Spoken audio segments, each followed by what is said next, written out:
And we're back. Welcome to some more Pokemon Yellow Legacy. You can just call me Stent. Last time, of course, we entered the welcoming arms of good old Hanada City and are starting to get into the real sort of proper meat and potatoes of this here game. Did a little bit of grinding off screen, mostly just to get our team up to a reasonable level. Obviously, decided to hold off leveling up Nidoran until this particular stream, just so have the opportunity to see an on-screen evolution. Focused. Yep. So obviously, given the level differences here, we aren't exactly in the best shape to be taking on Kazumi at the moment. So we're gonna head north, see what awaits us there. Well, look who it is. Yo, Stent, you still struggling along back here? I'm doing great. I caught a bunch of strong and smart Pokemon. Yeah, let me see what you caught. Oh, you'll be definitely quite surprised. It's the same as last time, except slightly stronger. Leading off with good old 18. Ooh. Alright, I guess we'll start off with double kick, I guess.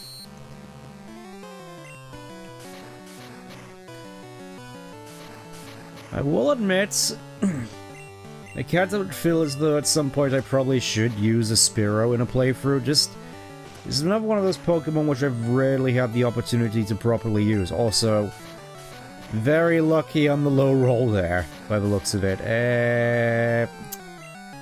Yeah, I think I'm gonna switch. I'm gonna switch into... You know what? Let's style in with Mankey. Let's do it. Let's style in him. As if to say, yes, you're so weak, freaking weevil. I can defeat you with... Oh, never mind. I was gonna say I can defeat you with a Pokemon with a type disadvantage. Again with the low roll, what is going on here? There we go, level 16. Next. This rat. I'm not sure entirely certain if I'm faster on it. You know, let's just go for it. We ball. Yes! Ooh, a Bellsprout. You actually have something interesting on the team. Unfortunately for you, I have a Vulpix. You can probably see where this is going. Yeah, I don't think I want to see a grass type anymore. Goodbye. And of course you got poisoned. I mean, I'm hoping at the very least this is going to move smoother than last stream, because I feel that Gen 1 in particular, just the Kanto games, tend to have a bit of a rough start. And there's that Eevee again. You know what, let's have a Confuse Ray.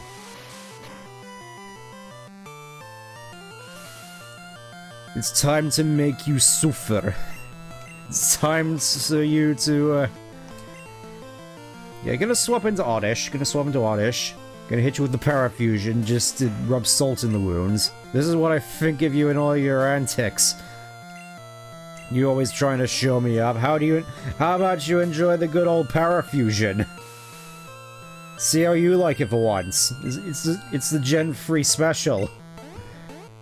Not being able to move during a fight.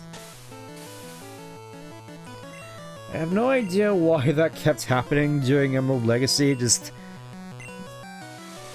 Oh, there goes the confusion. Not to matter, though. You're still seated and paralyzed. You're basically helpless. I mean, saying that, Oddish still does pitiful damage. It's getting more damage out of Leech Seed than it is out of Absorb, which is kind of crazy. Get out of here, you. Alright, fine, I'll do it myself. Finally, there he goes. What do you think of that? Hey, take it easy. You won already. Hey, you wouldn't be so acting all cool if you won right now. There we go, got the evolution. Good old Nidorina. I'm gonna hold off on evolving it for the time being, though. because I already have a Moonstone, but... Movesets... There we go. Arrivals resolve. Hey, guess what? I went to Bill's and got him to show him his rare Pokemon. That added a lot of pages to my Pokedex. After all, Bill's world famous as a Pokemaniac. He invented the Pokemon storage system on PC. As opposed to on console. Since you're using his system, go thank him. Well, I'll be getting rolling. Smell you later. When you mentioned Spearow and start my early game runs, just I think he's better off eventually for yeah, basically. I mean, Pidgey's probably better in the long run because of Pidgeot, even though I'm pretty sure in Gen 1, Pidgeot doesn't really learn any good moves. I mean, there's obviously not so much the case here, because Gust is actually a flying move for once. But I think you get what you mean. But, that being said, I think there is another flying-type Pokemon I want to use for this playthrough. I did a little bit of grinding off stream, and I happened to find a particular funny little fella. Unfortunately, we're gonna have to say goodbye to Vulpix for the time being, so goodbye, Vulpix. Goodbye, Rokon. And... Come on, Iggy, get in here. Is the boy, It's him! It's the best Pokemon in the game! Yeah, there he is! Oh, he actually comes with Sharpen, that's pretty neat. Sharpen, of course, being one of the very few rare, attacking moves. Okay, so decent attack at the very least by the looks of it. I'm gonna put you up at front so you can actually get some levels. Yeah, I want to use Farfetch for this. Because I haven't ever actually used the Farfetch'd. Obviously, this probably isn't gonna go well, but... at the very least, it's probably gonna be really funny when he just dominates people with crits. Because that's like the one thing Spearow is known for. Swords Dance, Focus Energy, which actually works here, Slash, just... really just going in for all the crits. That seems to be the play here. Anyways, let's go onto the Nugget Bridge. This is Nugget Bridge. Beat us trainers 5, and you will win a fabulous prize. Well, at the very least, she'll be good for free XP.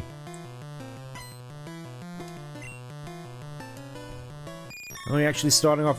Yeah, it feels as though a lot of the Pokemon here are a fair bit more interesting, which I think was more sort of the intention. Because obviously, throughout a lot of Gen 1, you're just being faced with Caterpies, Metapods, Zubat, just a lot of the same stuff. At least here, there's a bit more visual variety and interest. It's like, ooh, Butterfree. It seems like a Pokemon you hardly ever actually see being used in Gen 1. It's more so something you end up using, or maybe just some random trainer near the end of the game. Like yeah, like Platinum. And of course there's Beedrill, just in case you haven't seen him yet. Okay, so you're actually... the Battle of Wills. The immovable force versus the unstoppable object.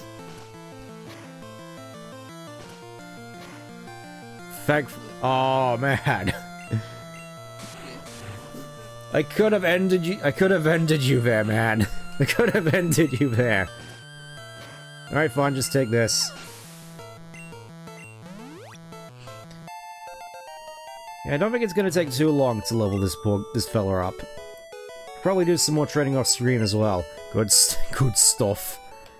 Do we have any antidotes, actually? That's a good question. Oh. Do I want to use the rare candy, though? That's what I will say after playing through Diamond and seeing Platinum play side by side. DP is probably one of the weaker entries. Well, yeah. I kind of felt that was the sentiment for the longest time, basically up until the Switch era. That basically Diamond and Pearl were the worst games in the series up until we got stuff like Ultra Sun and Moon, Sword and Shield, Let's Go Pikachu Eevee, Scarlet Violet. I think it's an interesting point of debate here as to what the worst Pokemon game actually is, whether it's Diamond and Pearl, Brilliant Diamond, Shining Pearl, or Sword and Shield. Because I know... I kind of want to put Scarlet and Violet in there. Obviously, There's going to be a lot of debate as to whether Legend Czar belongs in there as well, just from a an ethical standpoint.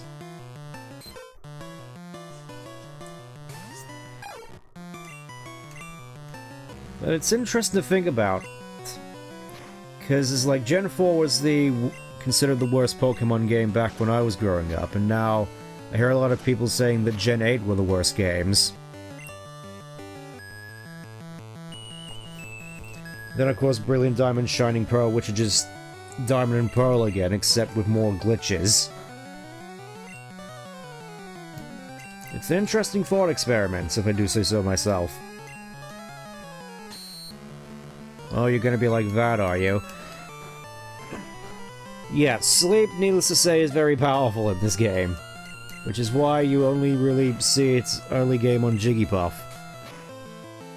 Because in all other instances of sleeping moves, I think have been relegated to the late game, when you have more options, I think. It's generally something which is considered difficult to deal with, much like Freeze. You know what, I'm just going to switch to Mankey here.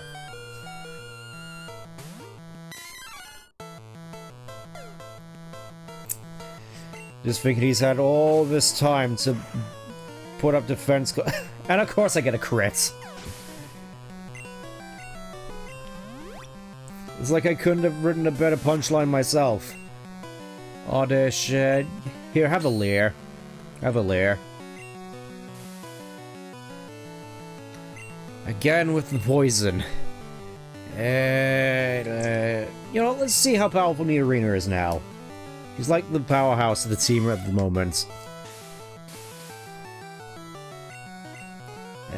Let's just go with Bite. Nothing like a good neutral. There we go. Isn't that beautiful?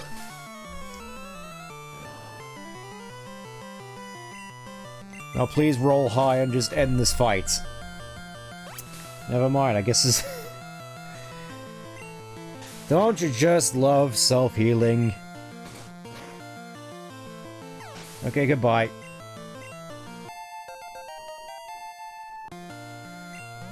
We'll admit, don't exactly remember when Mankey actually evolves, so... it's gonna be interesting to find out. I think for the time being I'm relatively satisfied with how the team is, though I imagine at some point I'm going to end up swapping some more team members around for more unorthodox picks. And I definitely want to see how far I can get with Farfetch'd. And Nidoqueen, because obviously, why would you use Nidoqueen instead of Nidoking? That's the question, isn't it?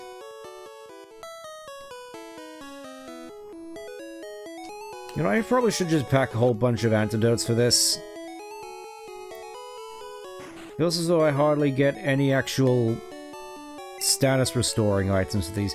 Oh yeah, and here's a funny thing in this game.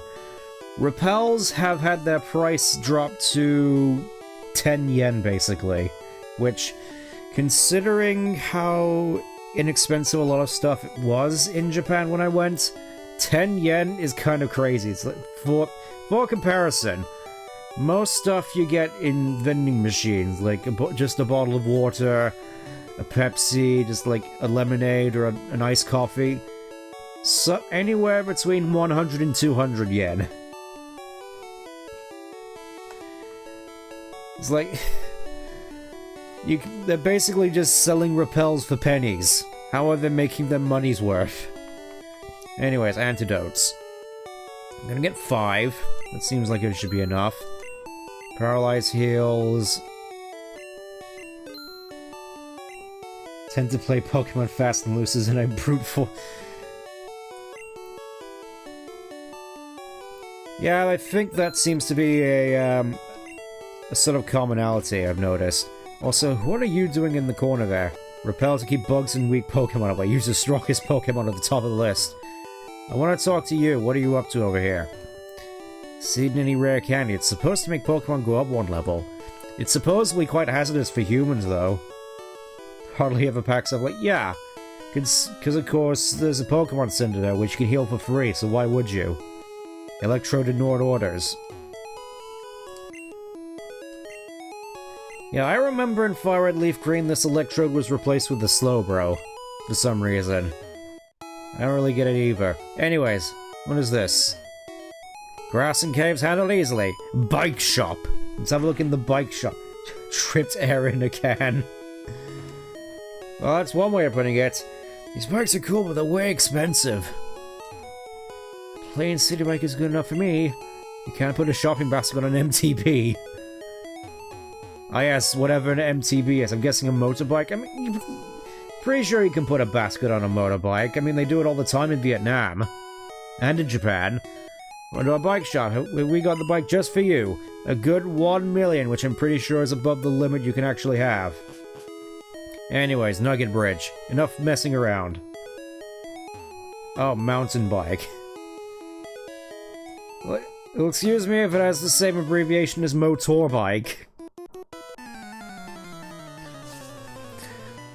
I'm not exactly a bicycle enthusiast, I'm sorry.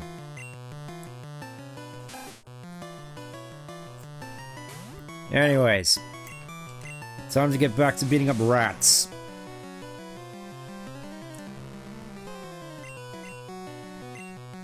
I mean, I'm hoping at the very least Swords Dance and Focus Energy is just going to be absolutely insane once we get there. I mean, obviously there's another Pokemon in this game which is notorious for abusing crits. But I want to see how far I can get with Farfetch'd.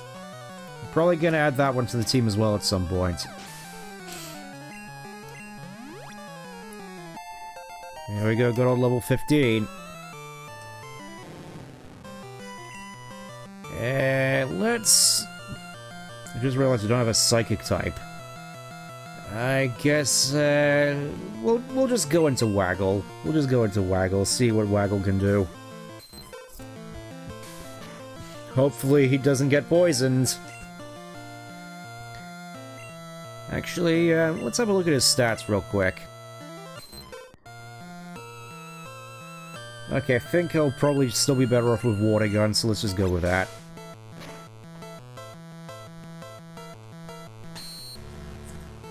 Yeah, I'm gonna be honest, I'm more sort of used to the later games, where you can easily just cleave through enemy teams of Pokemon with ease after, like, one setup move. Just... I don't know, something about the way battles go on for so much longer, I guess there's a sense of more... a more visceral sense to them, if that makes any sense, where it feels like an actual fight as opposed to just you cleaving through some poor Mook Zubat. Motorbike is usually... okay. Again, not too... oh boy, really gotta love that Supersonic. Yeah, Pikachu, get out of here. Oh yeah, also while I was leveling up, Pikachu learned Double Team. This is gonna be very important for the rest of the playthrough. I'll probably get into it once we get into a more, I suppose, interesting fight. But needless to say, it's gonna be quite interesting seeing what Pikachu's gonna be able to do. Thanks, Pikachu, for blasting out my eardrums. What's the matter, Vil? I thought you liked all the Gen 1 garbage noise. This should be natural to you. Also, feels though I need to do a little bit more editing to... there we go, that looks a little bit better, I think. Anyways, time to completely blast out your eardrums. Fingers in your ears. Yeah, accuracy, that's not quite so good, but I get to go into a little bit of interesting Gen 1 jank. That being stat boosting moves. In that, when you apply a stat boosting move, it resets and reapplies the badge boost, which you get from all the badges you get. So, since we got the grey badge from Takashi back in the first part, whenever Pikachu's stat changes, his attack gets raised. Of course, this would be a good opportunity to showcase it if I can actually hit.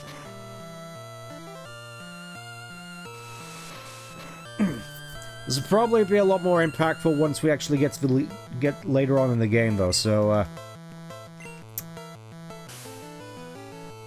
thanks for raining on my parade, Pidgey. I feel there's a reason I hardly use you in any playthroughs. Hello, Pikachu's soundbite is in comparison to everything else. Yeah, even back when I first played this as a kid, it sounded just, not very good to me. Let's go into Neat Arena again. Hey look, size comparison.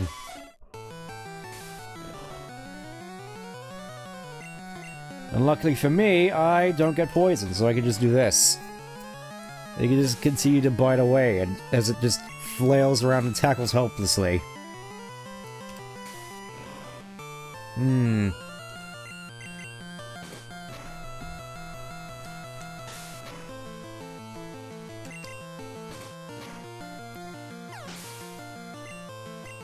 Also, yeah, just something which I've had on my mind for the longest time now.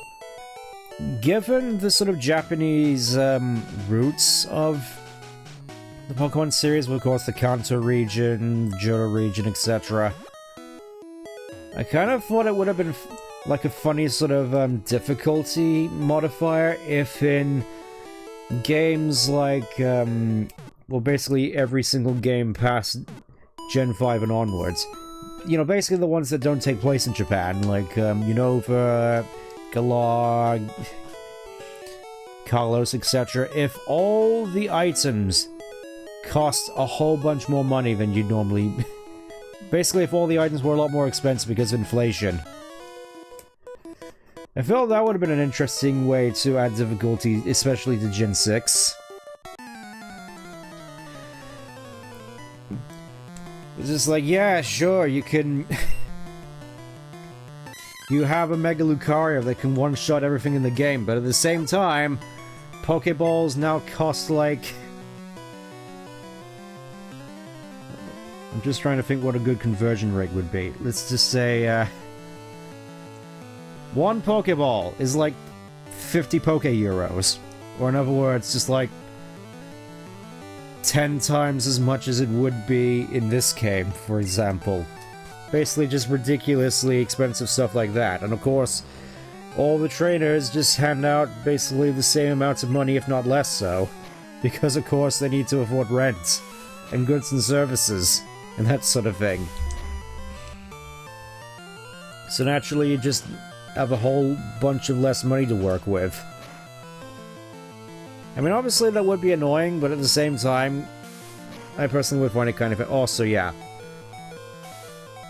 Yeah, I can't say I didn't see that coming. You go to Unova, potions like $250 a bottle as opposed to... Yeah, exactly. Just...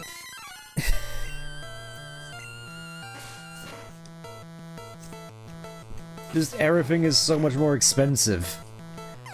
It's like, could you imagine playing through Black and White with potions that expensive, along with everything else? As if Black and White wasn't already hard enough.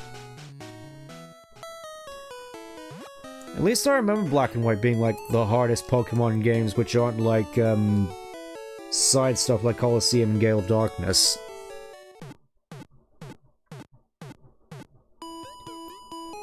Yeah, expect to see this screen often. Let's just... Ah, it feels so nice actually having the running shoes.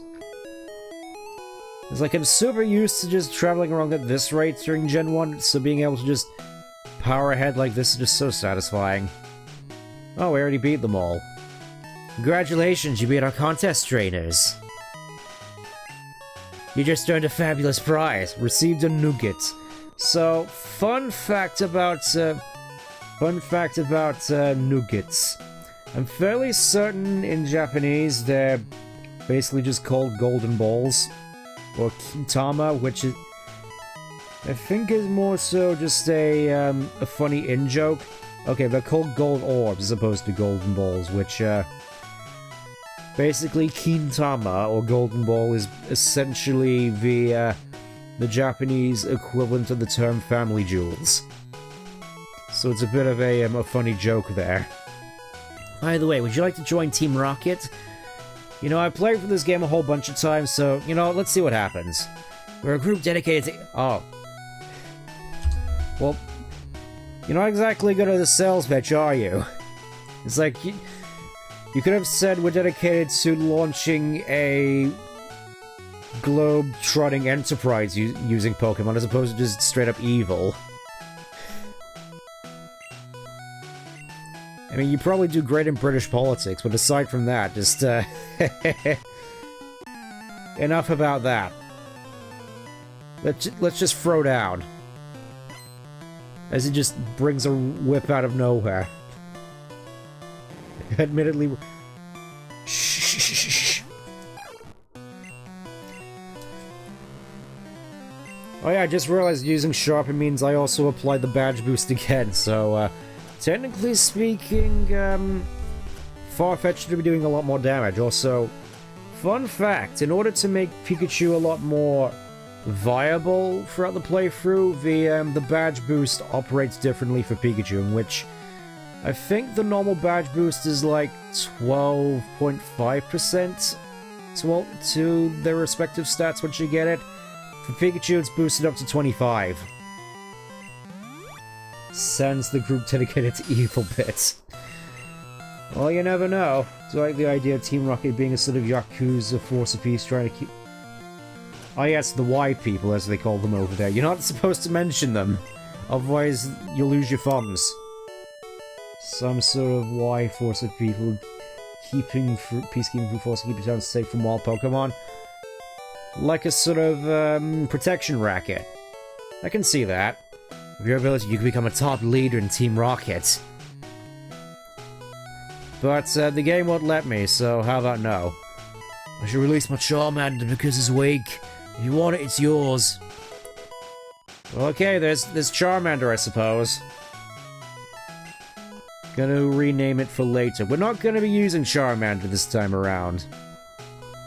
Because, let's face it, everybody uses Charmander in Pokemon Yellow. It's like, the main sort of team that people tend to play in Pokemon Yellow, I've noticed, is basically just Red's team from Heart Gold Soul Silver, which is just Pikachu, Venusaur, Blastoise, Charizard, Lapras, and Snorlax. Maybe swap out Lapras for Pidgeot. Good luck with that. Fiery Density. Oh boy, my favorite attack. Fur Wave. Oh yeah, I think this trainer as well is responsible for allowing you to do the Mew glitch, but we're not going to be doing that here. Just going to be going for this mostly legit. Oh, there's good old Diglett again. Just... It's super weird seeing Diglett so early on in the game.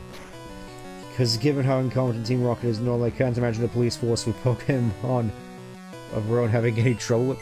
Yeah, well, I think it's mostly just their name's been smeared so much by Jesse and James, but it's like I remember that at the very least Butch and Cassidy were at the very least semi-competent with their whole fake daycare racket. I got there in the end. What do you mean, Mew glitch? Just check under the truck. No. I'm not even sure we can check under the truck here. I mean, it's a funny... That is a funny little Easter egg in Crystal Legacy, but... Nah, we're not... I don't think we're going to be checking any trucks this time around. I mostly wanted to come here just to check what wild Pokemon there were around here, because... I know there's one in particular which everybody's excited for. It's not you, I already got Oddish. Ah, whatever. I think I can afford to just speed through a fair few of these just to, Oh, we actually get Venonat here, that's pretty... Never mind. I was gonna say, oh cool, Venonat. You hardly ever see this... There we go, there's Bellsprout. I'll admit, I've never actually used Bellsprouts in a playthrough before. I kind of want to do it. Okay. I think I'll just end up replacing Oddish with this. There we go, there's Bellsprout.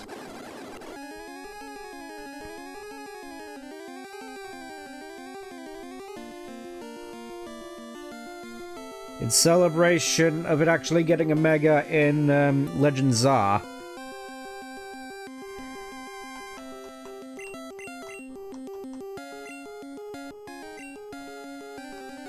I'm fairly certain that's how the name goes. Yeah, I'm gonna swap out Oddish with that one, which obviously means I'm gonna have to do a lot. Oh, there's Abra. I was wondering when you'd show up. All right, let's see. Can we get it in one? Oh no way! We actually did. I was just kidding there. I thought this never happens. I never actually. No way. No way. Well, well, I guess we have an Abra. I'm not gonna use it for the playthrough, even though it's probably one of the most powerful Pokemon in the game. So, yeah.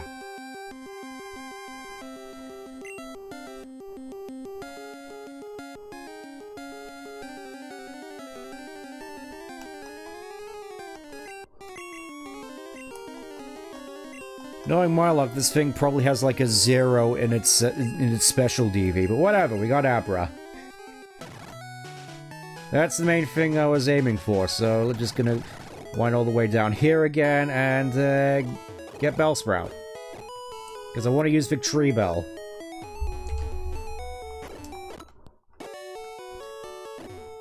Because funny crit Razor Leap, just... I don't know, for some reason it feels as though I'm really sort of banking on the whole crit thing. Get out here, you. Lizard. Yeah, first try, this never happens. I wasn't actually expecting it to do so, so I just...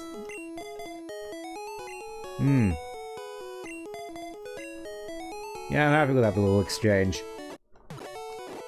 Let's have a look at Bellsprout real quick.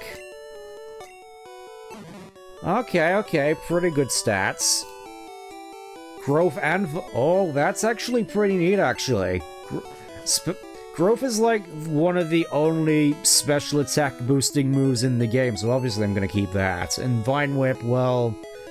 It's probably better than Absorb. Obviously, Oddish is more the regen fella, so... Bellsprout's gonna be more sort of attack-focused. And probably the best recipient for Cut, which we haven't actually gotten yet. I'll probably wait till later. Let's see if we can get some levels up on Bellsprout. Just got down from Mount Moon, but I'm ready. Let's see what you got. Matchup, wonderful. Let's see how good Bellsprout actually is.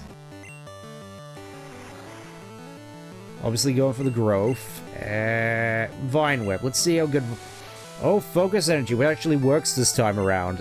Vine Whip. Yeah, I don't think that's gonna work too well. You fool! You keep spamming Leer.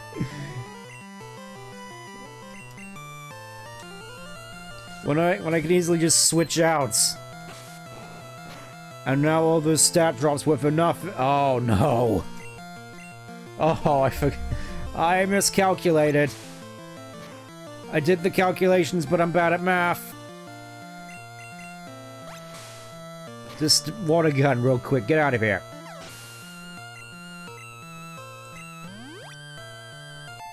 Yay, level 17. And you know what? Let's go back into Bellsprout real quick, because this seems like it'll be easy pickings for. It seems like it'll be easy pickings for a Bellsprout. Never mind. I guess we're going into Mankey. Probably should use one of my rare candies actually if I'm gonna be doing this. Yeah, let's just go for a low kick. Look at that. Isn't that beautiful? Isn't it beautiful, everyone?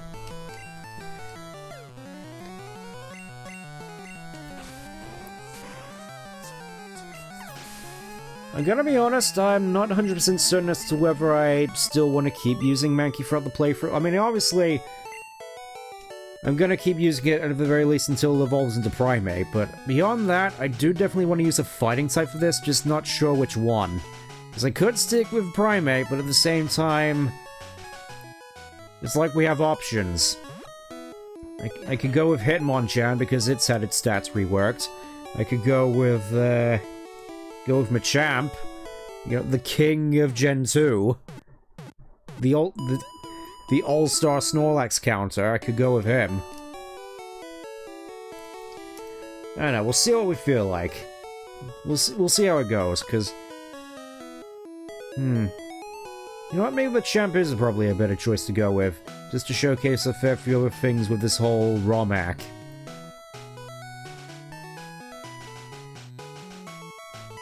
You know, plus I kinda like Machamp, and I've hardly ever gotten a chance to properly use it.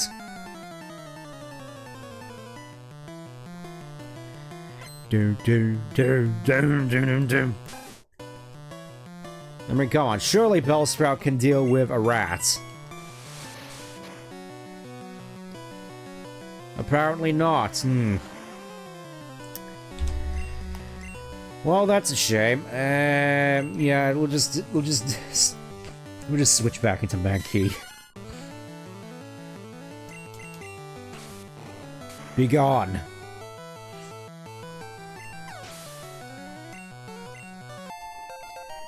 Well, you know, leveling poison powder, going places. Probably could use that overgrowth in most situations, and, alright, let's style on the Spearow real quick. Let's style on it.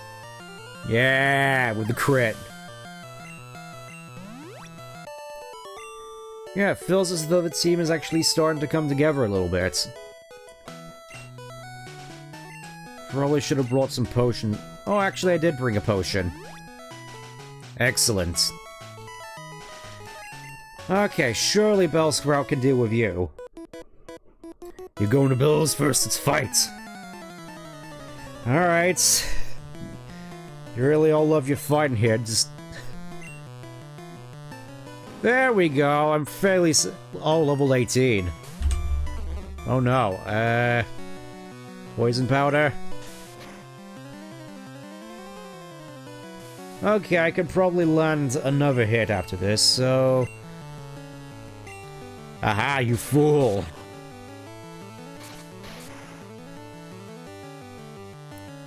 Oh yeah, that's nice.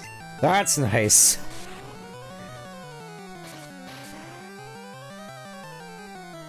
This really reminds me of that one episode in the anime where Ash's team in the Pokemon League almost got wiped by a Bellsprout before it got killed by Muck. And, like, the only fight Muck was actually in.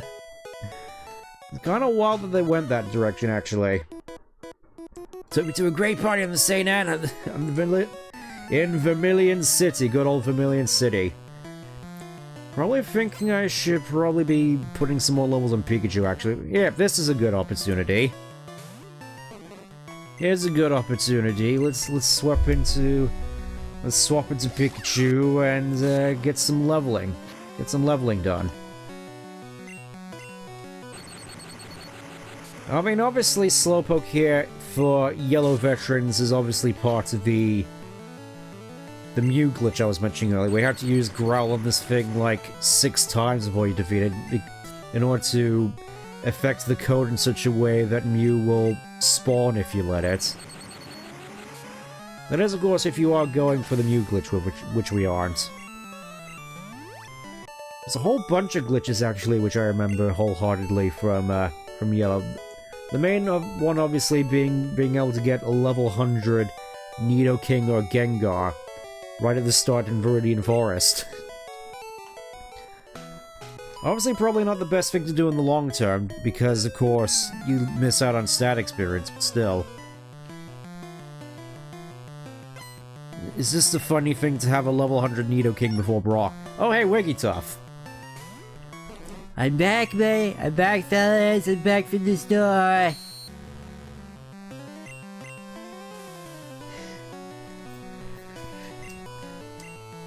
I think Wigglytuff's another Pokemon which I've hardly had any opportunity to use.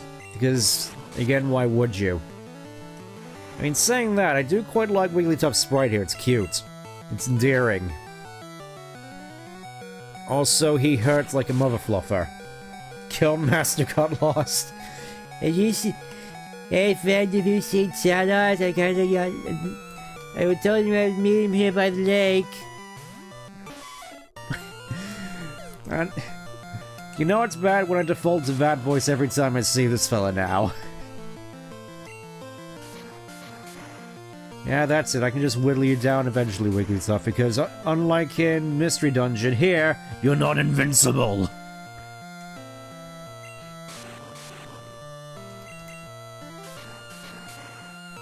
There we go, just gradually whittling you down eventually. Yes, defend yourself. It's meaningless against Wrath of Poison. Which I still think should have been a bit more of a destructive type in this game. I mean, sure, it's super effective against bugs, which I don't think anybody actually knew about, but even then... I think I already... Probably should have stepped out a little bit further for this guy. I'm a cool guy, I got a girlfriend! We need to punish this one. We need to make it hurt.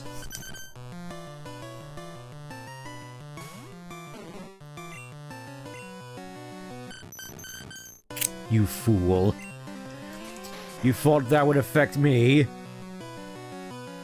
Look where that got you. And of course, Psyduck. Oh, yeah.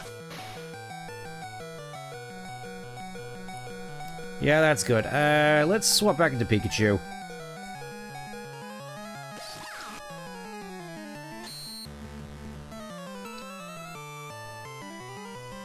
Because I'm just thinking, we're probably not really that well set up to go up against Starmie, are we? Probably should have leveled up a little bit more before stream, but we'll just see how we do. Aw, darn. What about you, fellow? Off to see a Pokemon collector. Well, that seems to be why we're all here. Just to see Mr. Bill.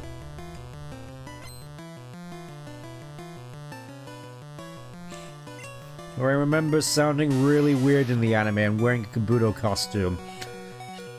Just being extra weird for whatever reason. Can we outrun it? Okay, we can outrun a Geodude. That's what I like to see.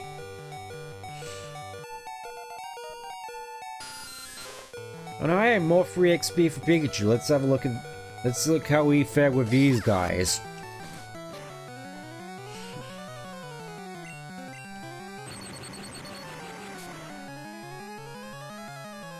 Don't super... It's super weird to see Zubat not immediately go for the Supersonic. It just seems to be, like, the only move it knows. From my experience, at least in Gen 3. Machop, let's, double team, I think. Probably not the right call. And there's that focus energy. Yeah, have a paralysis. Yeah, Thunder Wave also doesn't sound very good in this game. Thunder Shock.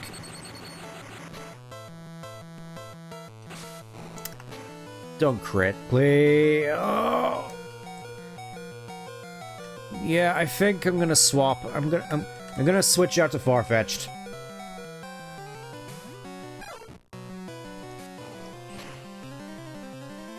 Please. Oh, okay, no crits. Sand Attack. There we go, a little bit more breathing room. Meaning I can now just peck you to death. I'm hoping that Farfetch is going to be pretty good once it actually gets a flying move.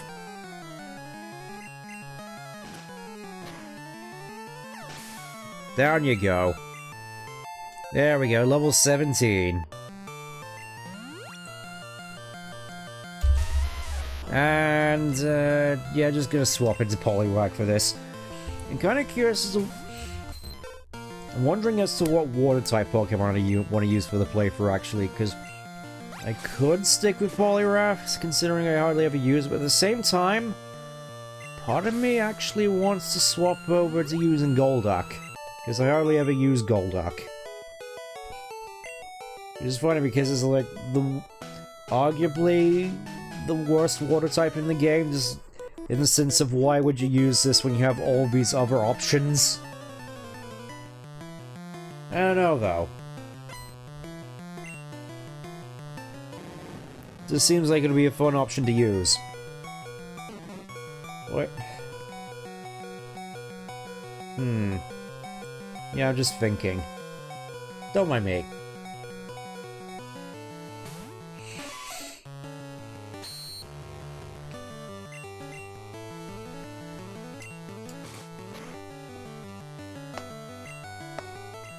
Oh, you... Yeah, this Ekans is just having a very bad day. Just crit into flinch, just all the RNG shenanigans. This probably won't end well for me. Wait, do you not have a ground-type move?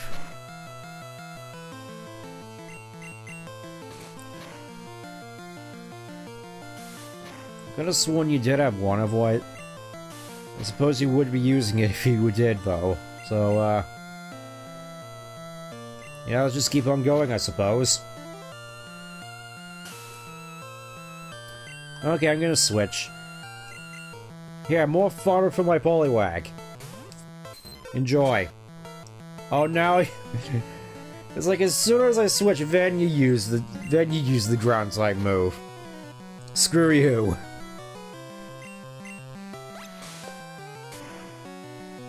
Also, correct me if I'm wrong, I'm fairly certain this Romhack dig has actually been nerfed, because in Gen 1, unlike the later gens, since dig is like one of only 2 ground-type moves in the game, it has base 100 power. I think obviously here it got nerfed, but like, in terms of ground-type moves in the game, you only have, Dig and Earthquake, and then Bone Rush, Bone Club, and Bone Meringue, all of which are unique to Marowak and Cubone, so... They probably don't really count in most situations.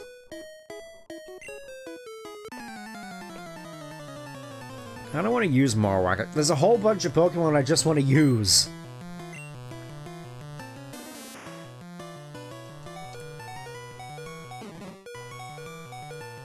Oh, we are not looking all that healthy, actually.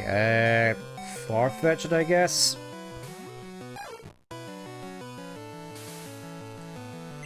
Yeah, just... pretty much what I expect, just completely eating a paralysis.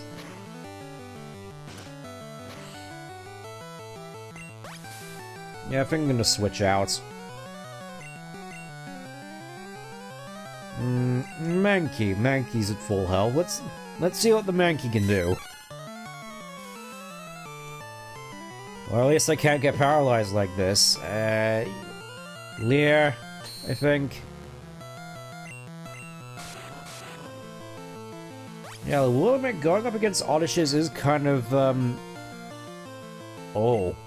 Yeah, it does feel a little bit paralyzed, if I do say so myself. I didn't mean to click Leer.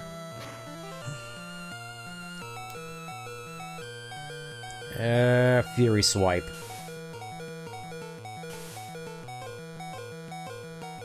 Man. I thought I had that. Pikachu, do something. Do a quick attack. Pikachu, no! How are we getting completely crushed by an Oddish? Poliwag, I'm resorting to you for this.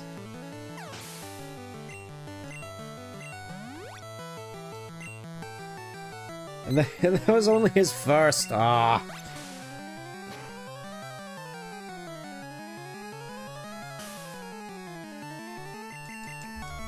Also, really looking forward to venturing in later on in the game where all these accuracy dropping moves are a lot less common.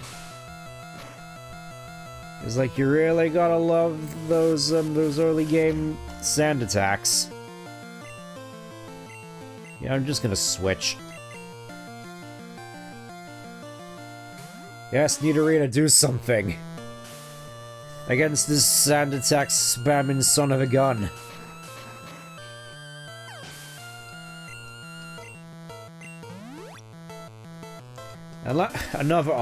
Another oddish. Okay, so at the very least Nidorina can, I was gonna say potentially two-shot it, but of course, gotta love those sand attack. Oh, and it's good old stun spore. Love it.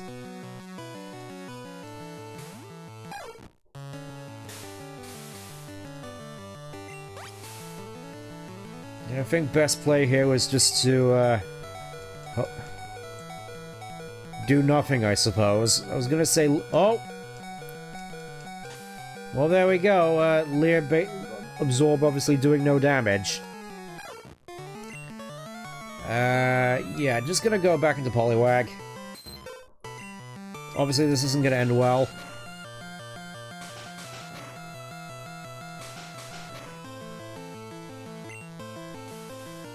Unless... Come on, high roll. Come on! No! No, no, no! We were so close! Come on, just one more hit on this guy. You can do it, Nidorina! I believe! It's over. I'm down to the last. I'm definitely glad I didn't decide to Nuzlocke this. Oh, man. That must have been absolutely horrifying for any Nuzlocke player to witness. Anyways. Oh, he actually is a Kabuto here, just like in the show. Oh yeah, I'm a Pokemon. No, I'm not. Call me Bill. I'm a true blue Pokemaniac. Hey, what's with that skeptical look? I'm not joshing you. I screwed up in an experiment and got combined with a Pokemon. So how about it? Help me out here. I mean, I know a lot of people who'd pay to become a Pokemon. Oh, come on. You gotta help a guy out in deep trouble. What do you say, Chief? Please? Okay? Alright, when I'm in the teleporter, go to my PC and run the cell separation system. What if I just put a loaf of bread in the other end? Or, you know, just leave. Probably should go heal, actually. Yep, just straight up leaving Bill in the teleporter. Just sitting there like, hello? Hello, have you pressed the switch yet?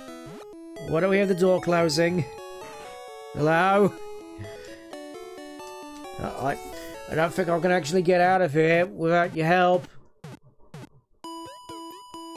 No.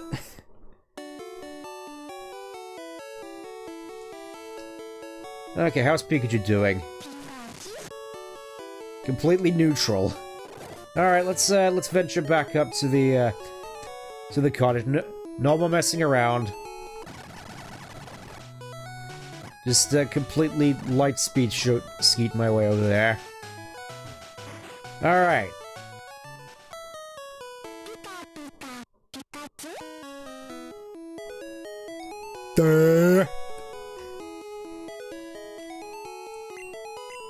You just gonna completely forget that I just walked out on you, huh?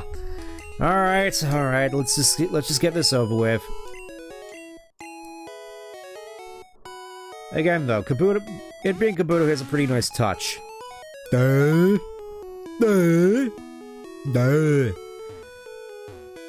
Alright, teleporting going up.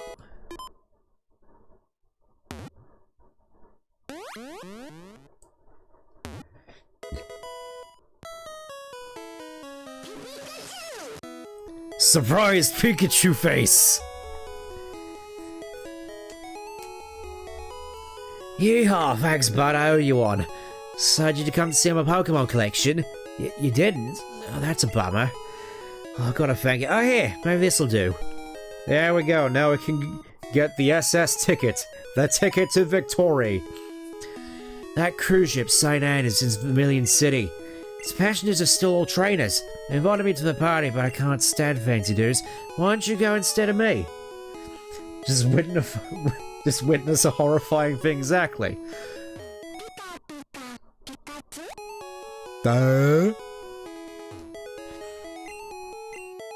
So, question about this here teleporter. What happens if you put bread in it?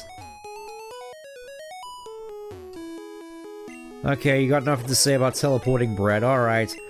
Alright, Bill, this is the last time I'm ever gonna see you probably, so I'm just gonna look in your PC. Teleport is this way. I think actually if we go out, then we can look on the monitor here. Favorite Pokemon list. We have good old Eevee. We got Booster. We got Thunders. And of course we got Showers. The Boobly Jets. Okay, I think with that we're basically done here. I'm just thinking actually. Could you, in Furry, do the St. Anne before tackling Cerulean City? Oh. Positive Team Rocket is behind this terrible deed. Even our police force has trouble with the Rockets. Ah yes, those damned Rockets. Must be trying to dig their way into no good. Those miserable Rockets. Look what they did here. Look what they've done to our breakfast. Now I shall have to cook some more. Well, there seems to be a Rocket Man over here. It's not your yard. I'm an innocent... Ah yes, you certainly look innocent here after digging your way out of a house with your whip. It seems like it isn't going to end very well for you, I've noticed. Let's... Come on, let's see growth in action. I want to see if this actually works. I'm just thinking as well, special is still one stat here, so I'm technically boosting my special defense as well.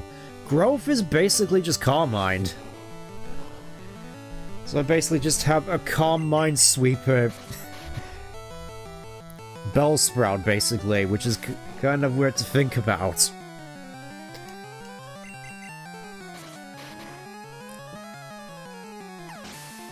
Then again, I'm the sort of person who champions Calm Mind in pretty much everything, so I'm basically all in favor of this whole situation. Let's start off with a poison. Oh wait, you're a psychic type, aren't you? Shoot.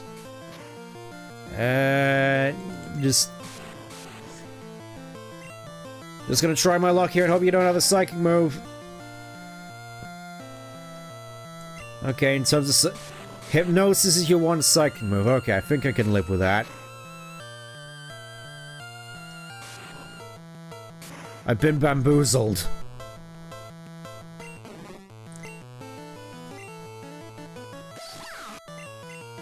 Here, have a Thunder Shock. You know, since we're here, I may as well actually just... I give up, I'll leave quietly. You better. Okay, I'll return the TM I stole. There we go, got Dig. I wouldn't normally just use this on Nidorina, but I'm fairly certain you can actually get Dig on Nidorina normally, so I'm probably want to hold off. Or maybe just give Dig to something else, actually. You know what? Actually giving Dig to something else doesn't actually seem like a bad idea. You know, just some good old coverage. And let's give it actually to... Let's see, dig. Yes, sort all my items. Contains Dig. I'm gonna give... Yes, Mankey can learn it. Trying to learn Dig. Let's get rid of Scratch. This is gonna be worth it, I promise. Okay. Let's hurry up and move on to good old Vermilion City. Alright, fine. I was gonna say I wanted to see if you could do the same town stuff before Missy, but I don't think there's any real point. Here it's basically just free experience. Splash! I'm first up, let's do it. Alright. You better entertain me. Thinking about it, I probably should put up,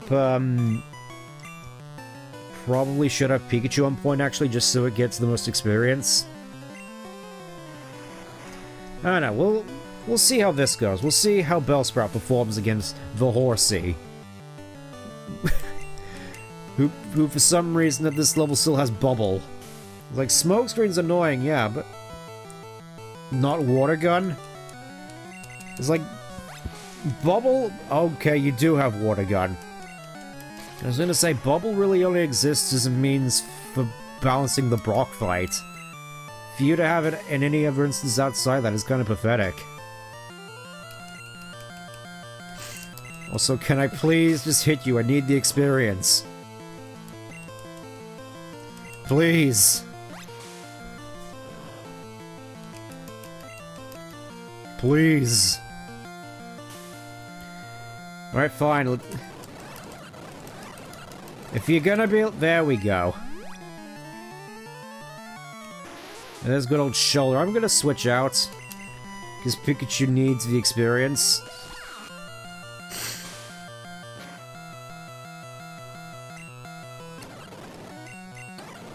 There we go. I probably should stop abusing this, the speed of power, but... it's so good to use.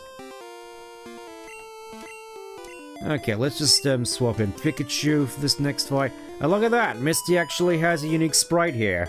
Unlike in base Gen 1. He's nice.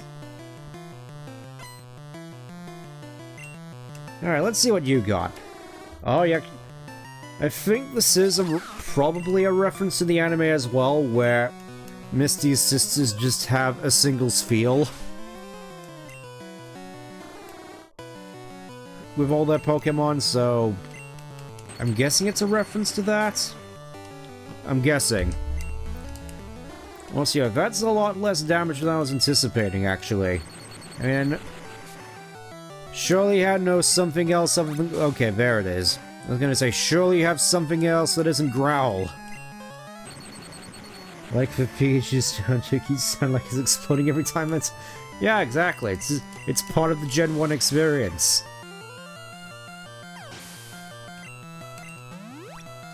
There we go, level 18. I think that's the best we're gonna get for Starmie.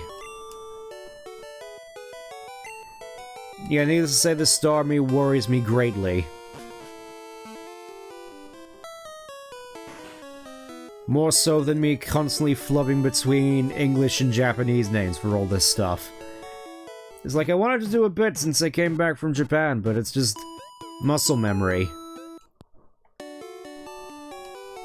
It's just I've been so used to calling them by their English names for like 30 years at this point, so... okay, maybe not that long, but you get the point. Hi, you're a new face. What's your policy on Pokemon? What's your approach? My policy is an all-offensive with water-type Pokemon. Kazumi, the world-famous beauty, is your host. Oh, come off it, Kazumi. I know you're the ugly duckling of the bunch. You ready, sweetie? Don't try to pull those moves on me. You and your non-existent chest. Well, there's Psyduck right off the bat. Level 19. I'm just gonna go for a double team right off the bat.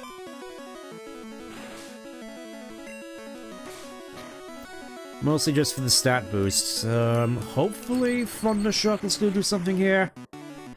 I'm fairly certain at this point you're supposed to be a higher level, but I'm not. And I don't think you just want to see me sitting and grinding for a good half an hour, so we'll just see how we do. There's Goldeen, also from the anime. which I think is going to be a bit of a filler pick here. Let's see what... Yeah, nothing. Alright, let's see you, Starmie. Let's see the reason why we're here, the reason I'm so worried. Sent out Starmie, there it is, level 21. Going right off the bat with... Ooh. Okay, I think we might actually be in with a chance here. Yeah, just going in with a fun...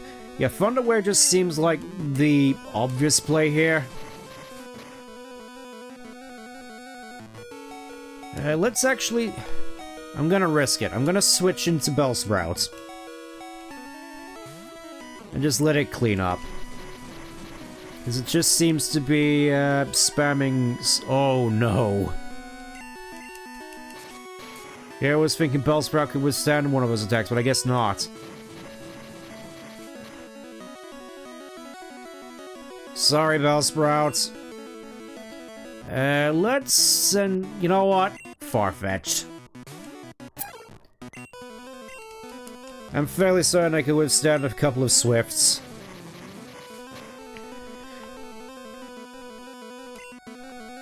Get out of here, you.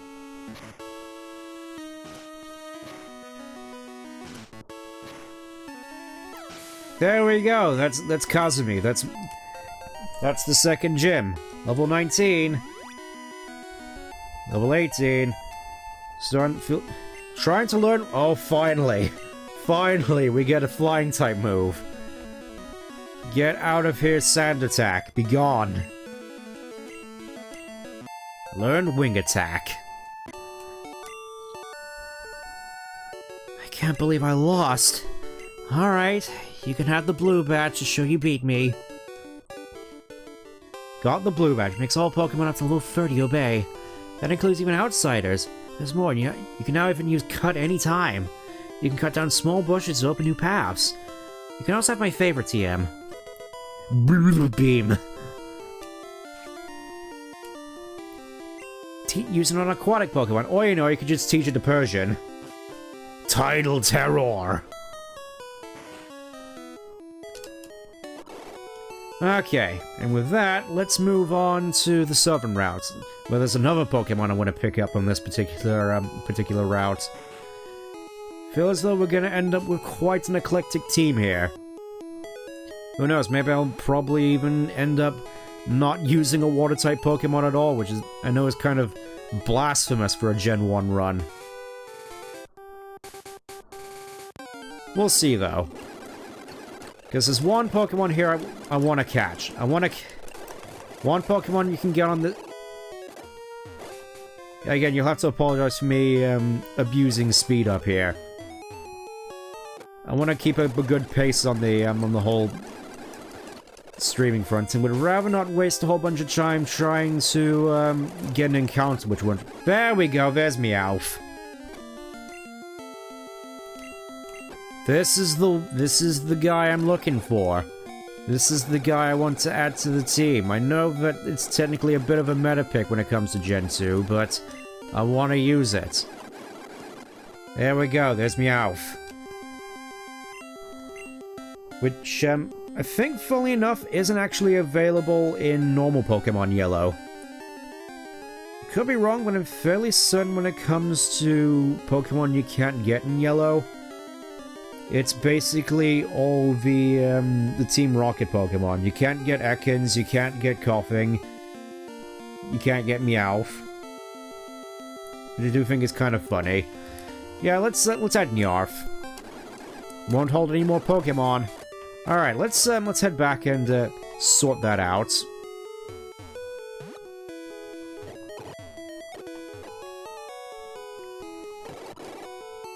The only question is, what Pokemon do I want to swap out? Because I feel as... You know what? Let's swap out Poliwag. I know it's kind of blasphemous at this point, but I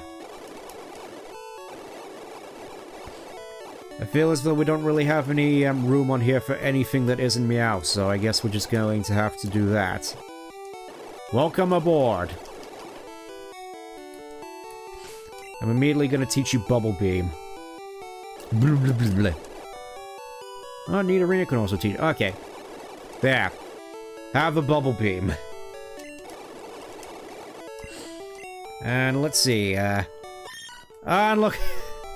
Of course, I get one with a pitiful attack stat. Oh boy. Alright. Well, let's just see what we got. Let's just put Meowth up front first and foremost, so, seems that we have a fair bit of grinding ahead of us, so let's get a move on. Feels though at the very least we're making decent progress. That is, of course, if I can actually get out of the city. But it's like, I like the city just fine, but we have places to be. Also, hello, Officer Jenny.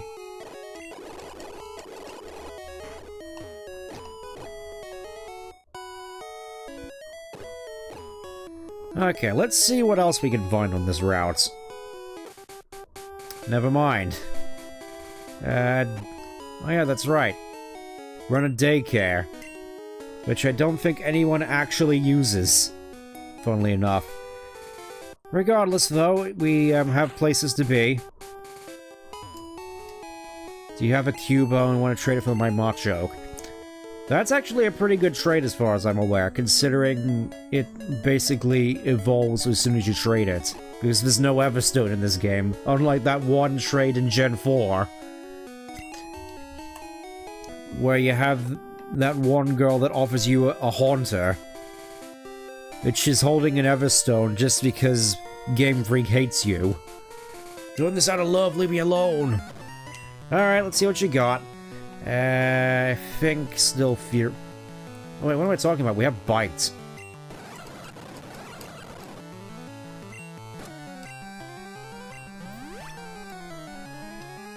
It's a funny thing as well, because I know Meowth is supposed to be really good in this game, but I've never actually used it.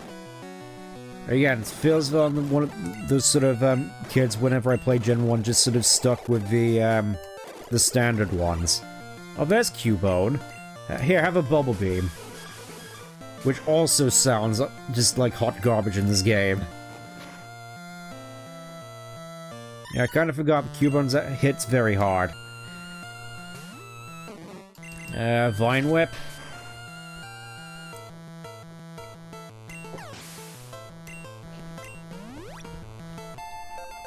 Can't double wonder when we might be getting a fair few more evolutions, actually. You know what? Oh wait, I forgot I can't actually go back and heal there with Saffron. I'm too used to it from Crystal Clear. Never seen you around, are you good? I mean, that's debatable.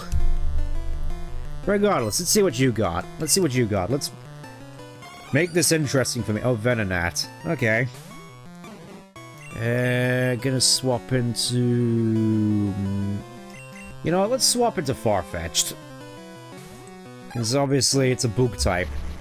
And of course it has Supersonic. Why wouldn't it? We'll just go for a Wing Attack. Eventually. There we go. It's like that one turn never happened. Wait, Cypher at this point in the game? That's kind of crazy. It's like you hardly ever see Cypher in this game. And you're just pulling it out here? What's going on? I mean, obviously it's kind of scary with just with focus energy and a lot of crit moves, but still. Get out of here, you. Defeated Bug Catcher, yeah. You are too good, bruh. Couple more trainers down here. Let's see, I kind of want to check, actually. Kind of want to check something whilst we're here. I'll probably check it actually in this upcoming battles, but for the time being, let's swap in Mankey. Could probably use a bit more experience.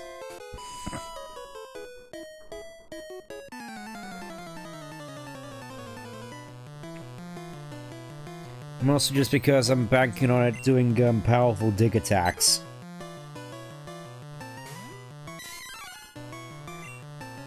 Already off to a good start. Just, once again, more Pidgeys. At the very least, it seems as though we're encountering less of them, question mark? Oh, what am I talking about? We saw them all over the place in, on the northern routes. Oh, and Spearow.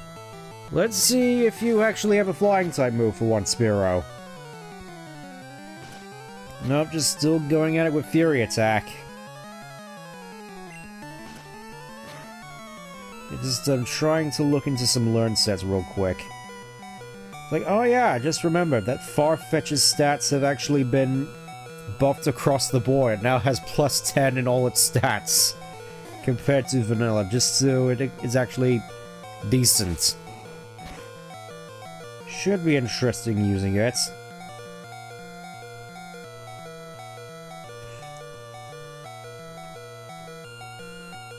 Level 18, let's see. I think I'll just swap out to Pikachu for you.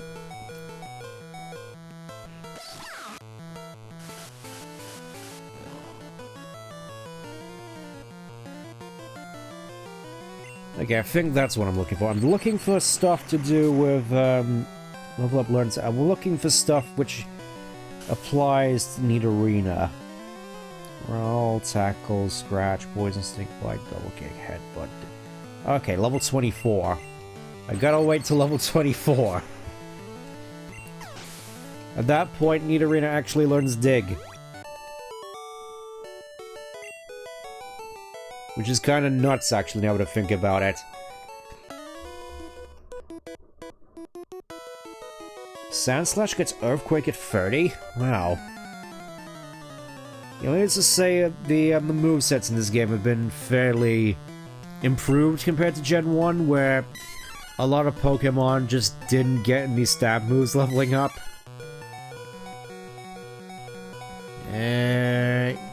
Well, I guess we're going with Farfetch'd again.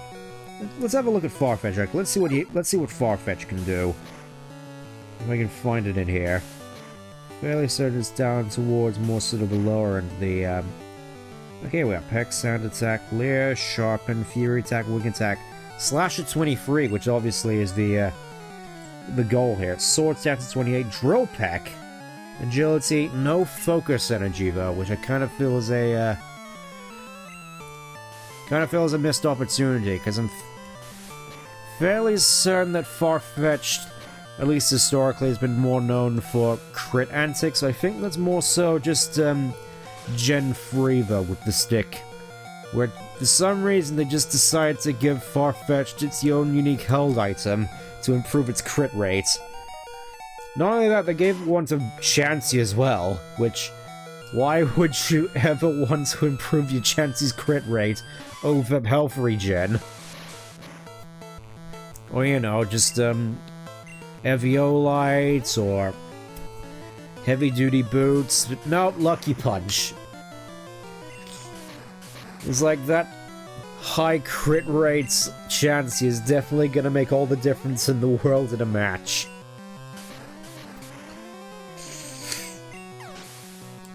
Get out of here, you.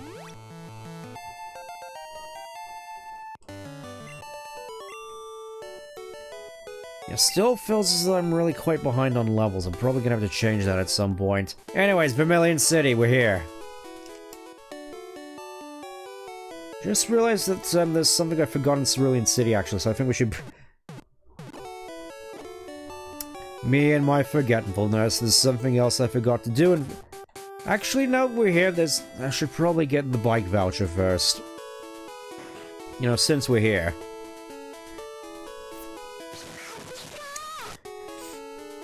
Oh no, he's already fallen for the Clefairy. Come on, Pikachu, I raised you better than this. I raised you better than to get distracted by... whatever this is. What's your mom, my Clefairy's adorable tail? I mean, maybe when it's a fairy type. Miss Seal is far more attractive. I mean, I don't know. I'm fairly certain... Well, he seems fairly jovial. I chair the Pokemon fan club. I have more than 100 Pokemon. I love them all. I'm very fussy when it comes to Pokemon, so did you come to hear me brag about my Pokemon? Good, then listen up. My favorite, Rapidash. It's cute, lovely, smart, plus amazing. You think so? Oh yes, stunning, kindly, love it. Hug it when sleeping, warm and cuddly, spectacular, ravishing. Oops, look at the time. Yeah, I don't think I want to hear any more of that. Give me your bike voucher. Thank you. Don't worry, my fare will fly me anywhere, so I don't need a bicycle. I should certainly hope not. Get me out of here. Get me away from this rat.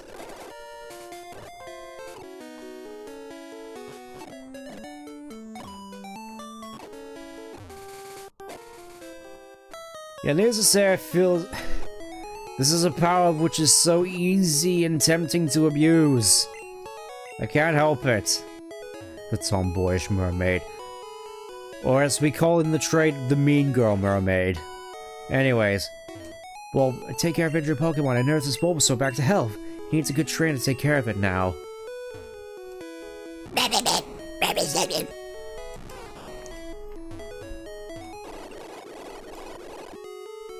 Alright, I guess I'm just not gonna get Bulbasaur for the foreseeable future. Maybe I need to take on Surge first? Maybe? I don't know, I don't actually remember the requirements for actually getting Bulbasaur. So, you'll have to forgive me on that. King Freak knew their fanbase since the start. Oh no! Not the Rapidash, please. Oh, hey, Magnemite. I mean, obviously, there's not really much reason for one to actually use a Magnemite in this game when you have Pikachu, but it's there. We got Magnemite.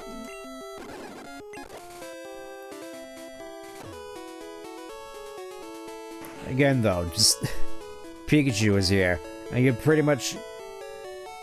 The whole game is based around you carrying this Pikachu around like an albatross over your neck, so...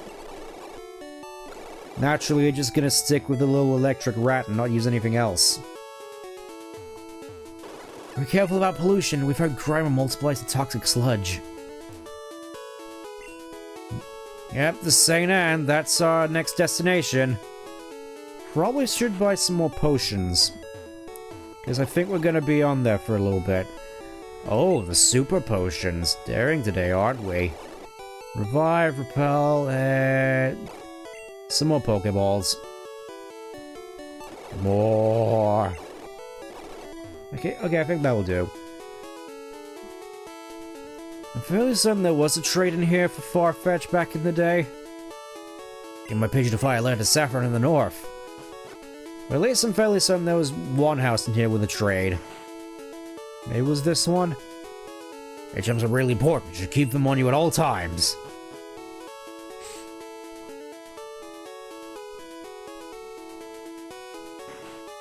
Oh yeah, the fishing gear. I mean, we finally get the good rod. Simply love fishing. Do you like to fish? Great, I like your style. Take this and fish, young one. Got the good rod. You know what? There's actually another Pokemon, now that I think about it, which I kind of want to use. Yeah, sort these all out. Use the good rod. Yeah, there's one particular Pokemon I want to see... Krabby. You know what? Sure. Oh, no. You just straight up deleted me out from the video game. No way. You know what? It's like I wanted to use a water type, but honestly, I think I'm fine with the team we have so far. It's like there's not really any team member here which I'd want to really get rid of at the moment, so I think we're just gonna stick with this. It's like, it's fine, neither queen can learn Surf. We'll just make do with that. And just not have a water type in this game where water types are just good. Great, welcome to the St. Anne! I'm gonna get so many levels here. It's gonna be unbelievable.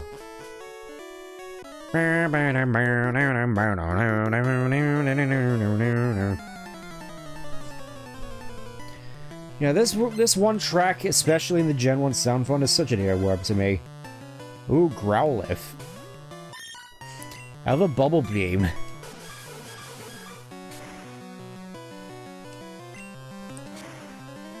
Generally speaking, I'm still think we're gonna be relatively fine. I mean, it's not a Nuzlocke, so obviously we're gonna be fine. Just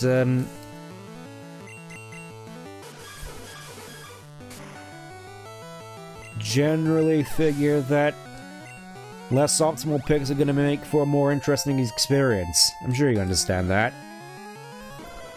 Oh, another Growlithe. How many times am I gonna have to teach you this lesson?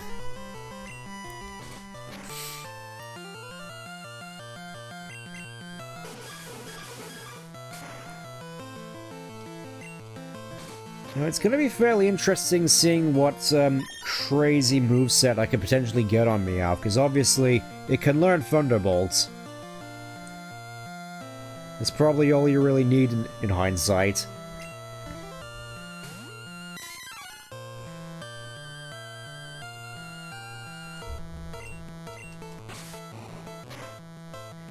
Alright, let's see, what do most people put on their Persian? Yeah, just Thunderbolt and Bubble Beam. And Hybrid Beam if they're feeling extra zesty.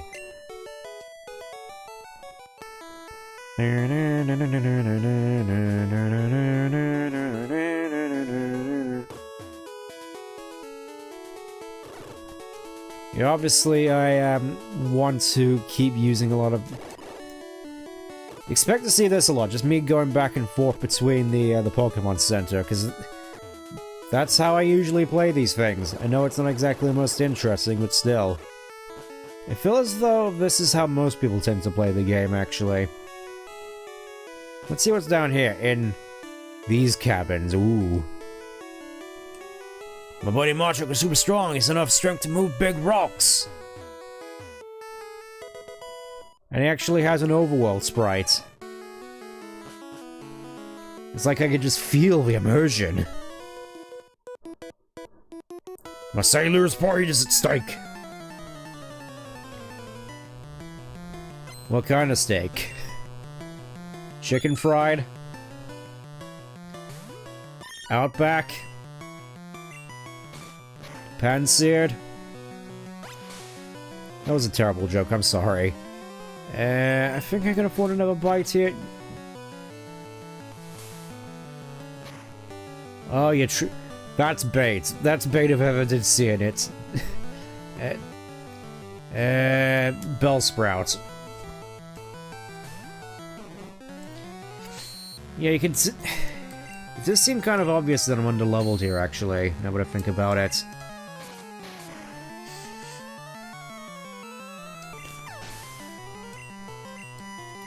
Probably should make a concentrated effort to level up a little bit more, some at the very least, somewhat competitive when it comes to stuff we'll be fighting later on in the game. Maybe.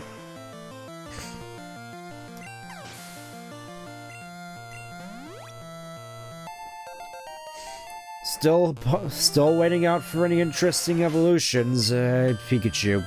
Pikachu, you could probably take care of a Tentacool, because I don't have any psychic.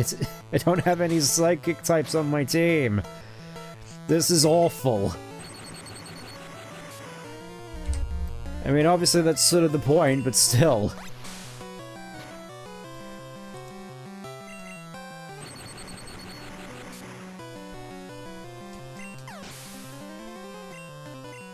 I can almost taste level 20. We're so close. Your spirit sinks me. You say about sailors and sailors and fighting, which just makes me think that a lot of the people on this boat are just drunk. Like I can certainly imagine a lot of people getting into drunk Pokemon fights. just sort of absolutely wrecking up any sort of room they're in as a result. Because it's like, we all saw the intro to Black and White 1 and 2 where they just messed up the bedroom. It's like, imagine that, but in a bar. Oh, there we go. We finally get an improvement to Thunder Shock, which, because there's no alternative, Pikachu just gets Thunder Punch. Kinda crazy, I know. Yeah, it's like, just, as a means of keeping up with move progression and damage, a lot of stuff has been reworked, and unfortunately, there weren't really much options, so, yeah, they just gave Pikachu Thunder Punch. And, they also gave Charmeleon Fire Punch, just so it had the sort of mid-power Fire-type move for this point in the game. It's all about that balance, you see. I think... Oh wait, I remembered I actually brought potions for this.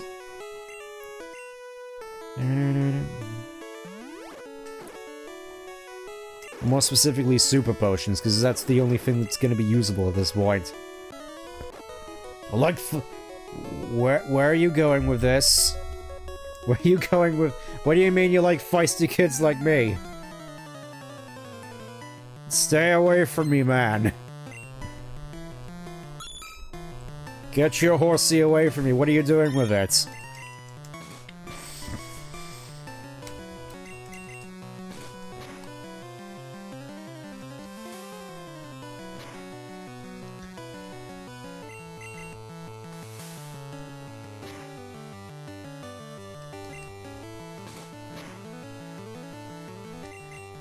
This is so bad. It's like the one time I want a good Meowth and I don't get it. Level 17. Anything interesting at this level? No. No. Oh, hey, Staryu. Yeah, let's go Nidorina. It's been a little bit since she's actually been in a fight. And is still arguably the hardest hitter on my team so far. Just like the anchor. There's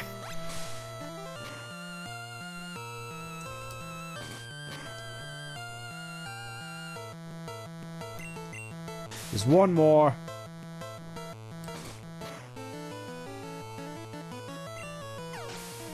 And down it goes.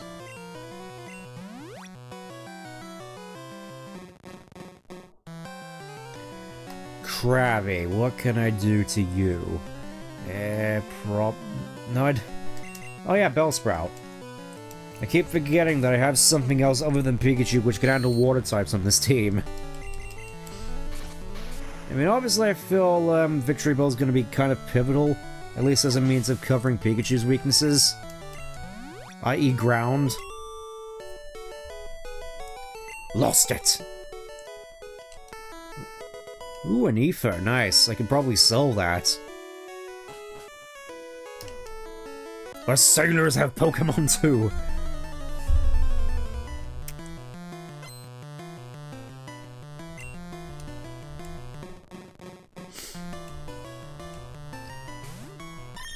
I don't think there's really much to say about a lot of these sort of filler fights, aside from just getting more and more XP, so just trying to think of other interesting stuff we did in Japan on the way. Let's have a look at all the pictures I made so I can remind myself. Because it was quite a long journey of just going from bullet train to bullet train, just zipping all up and down the country. Like, we started off in I think it was Ikebukuro. Then we went to Hiroshima, then we went to Okinoshima, then Kyoto, then Akihabara, which I'm pretty sure I already mentioned, but...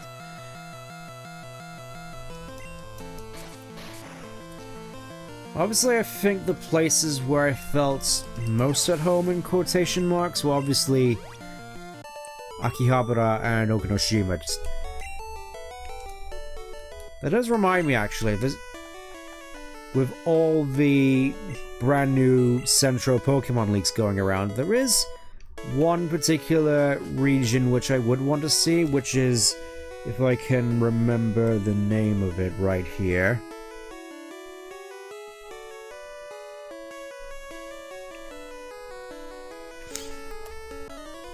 Just quickly looking it up.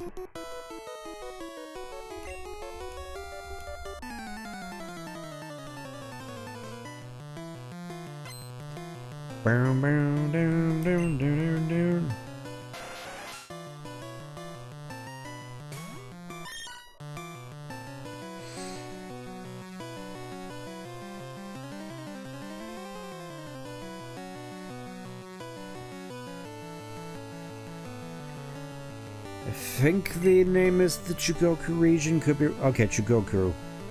Basically, just, I do kind of admittedly want to see the Pokemon equivalent of the area basically around Hiroshima. I know that may be kind of dark considering, obviously, Hiroshima is one of those places in the world which people more so know as an event rather than an actual place, you know, sort of similar story to Chernobyl and Vietnam in that respect, but I do think it would be kind of interesting to see, just seeing this city which is just sort of the face of humans being able to rebuild even during the utmost despair and devastation of basically having a sun dropped on you, which there is one thought which I did have whilst I was in Hiroshima. The fact that despite having a sun dropped on it by the Americas, sorry for making light of it in that respect, but I think it's the best way of really summarizing it, just being a bit hyperbolic, but still. Hiroshima got hit face first with a nuclear blast, and yet was able to build back and create a city which is more pleasant to be in than a lot of major cities in the UK, which is considered supposedly one of the big winners of World War II. Just sort of leads you to wonder how exactly it got to that route, and who the real winners of World War II were in that respect.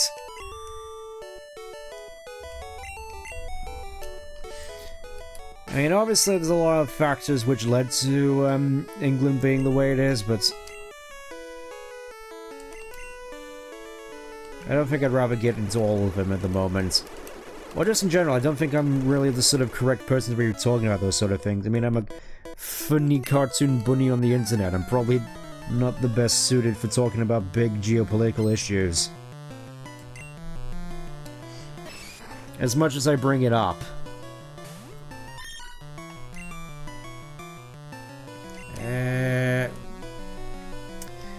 Not entirely certain how well this fight is gonna go, considering there are no just pure flying types in this game, I've noticed.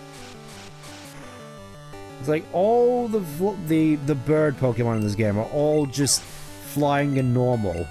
It's like we don't get a pure flying type in this game. Oh hey, it's the funny meme. It's Dallas. It's Bane. Medic bag. Broken drills. Something payday joke goes here. Okay, I think there's not much else down here, so time to go back and heal again.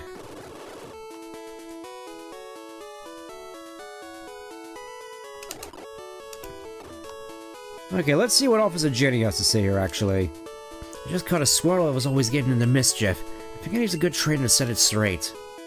Well, good luck with that. I'm just gonna be messing around aboard the St. Anne, which hopefully this time won't capsize and lead me onto an island filled with giant Pokemon animatronics. The anime was weird, man. There's so many strange situations they ended up in. That was like the one episode before the banned swimsuit episode, where James made everyone question their many things. Here, let me get some more money off of you all. Oh. You know, I think I might actually keep the anime was... Yeah. I mean, obviously there were a fair few Japanese influences from what I could tell, which is partially why I want to go back and see what the anime was like in just the Japanese version. It's like getting the full context. It's like watching the dub of something like Nichijou before watching the original Japanese version. Just feels like a lot of the humor doesn't necessarily transfer over. I mean, obviously, in Pokemon's case, it's a lot worse because of the 4Kids censorship, but I think you get the point. It's just context for a lot of the humor gets lost in translation and different cultural sensitivities.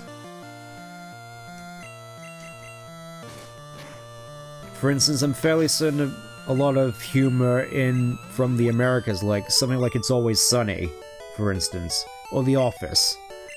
Probably won't translate very well over to Japan, because I'm fairly certain they're not exactly all about that sort of humor. Like a cherry pie. All about those damn cherry pies. What is up with this Wigglytuff? It looks dead behind the eyes. I almost talking about Wigglytuff. Crows, you're so elegant, so cozy. I'm fairly certain one of these rooms. Oh, this is like Train of Hell. Or EXP Heaven, depending on how you look at it. Alright, who's first? Oh, hey, Nidorino. Nice. Level 21, though. Mankey, I think. Mankey. You have a ground type move. You can handle this. Yeah, that's alright. Just go on the ground. Go on the ground. You'll be fine.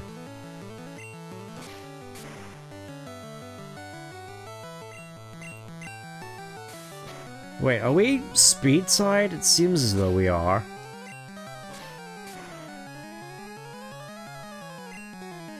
That was wild. It's like I went last and then first. Didn't even get a chance to do anything before I just straight up axed him with Dig. There we go, there's the best move in the game, which I'm fairly certain I should talk about how, technically speaking, you can actually rebuy TMs in this game. I think this game actually balances TMs fairly well, where throughout the main game you only get one of them, so you have to actually use them carefully and accordingly, but at the same time, you once you actually beat the game and looking to do proper team building, then you basically get unlimited access to TMs, which I feel is probably the best way to go about it, rather than the weird crafting system they went through in Scarlet and Violet. It's like, it would have been better if throughout the main game you had one-use technical records of all the moves, and then once you got to sort of like the end game, then you start getting the infinite use TMs that you see in Black and White 1 and 2. I feel that's generally a good way to, that'll be a generally good way to balance it, actually. It's like they introduced technical records in Sword and Shield, and it's like, we have the perfect thing to remedy TMs not really being well balanced for the games. I mean, obviously they could have just made things super hard like they did in Black and White, but it seems super adverse to doing that nowadays.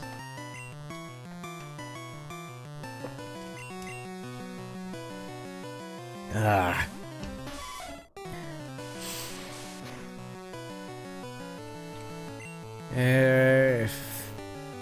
Yeah, I think I'm better off just going with Bite here, actually.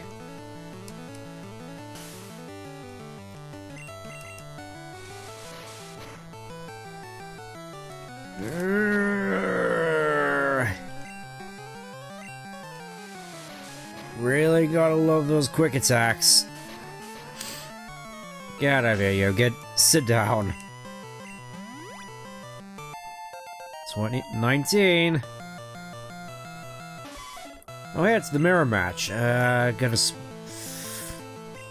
know what? Let's switch into Farfetch for this. KF Pidgey Buckets. Yeah, that is a fairly interesting question, which I think many people have been debating over the years, whether they actually eat Pokemon or not, because I know the anime made a big deal about that, at the very least, when they said that some people tend to eat Farfetch'd with Leek. Or something to that effect. And of course, there was all the diary stuff that was in, Diamond and Pearl in the library, so part of me wants to say that they do eat Pokemon, it's just we don't really talk about it. It's like, what is the chorizo made of in Scarlet and Violet? Where is Lechonk? I'm a global police agent, I'm on the trail of Team Rocket. Well, they're not here. You're barking up the wrong tree, friend. Time to go heal up again. Where the heck did I end up? Dagnabbit, Meowth, where the hell are we?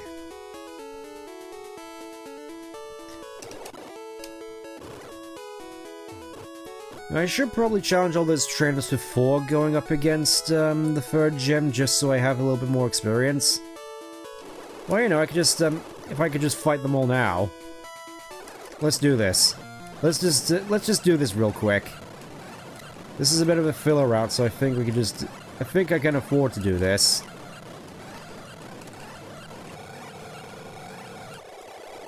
Really gotta load those Zubat confusions, huh?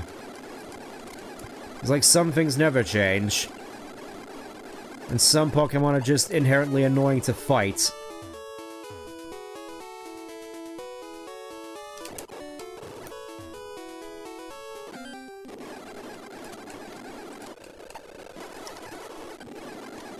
Reckons... What is it with... Meowth, I'm trying to do you justice here. Why do you keep fainting? I know you're probably not really suiting well to my time speeding up powers, which is just more of me messing with the time cube, I guess, but still. Keep up. Don't cheat. Does this count as cheating? Does speeding up time count as cheating? The world may never know. Competition, can't get enough. Yeah, I always found that particular sprite kind of... Just generally the gambler sprites in general I always found kind of weird. Also the prospect of gamblers in this game in general just seem... I get it's probably just something that was big in 90s Japan, but... It's just one of those cultural things which I still just find kind of just straight up weird. I mean, I would have thought that all of these sort of gambler folks in the West would probably just be over in, like, Reno or Vegas or Blackpool or something, just constantly just in the casino like it's their second home. As opposed to just being out here, doing whatever this is.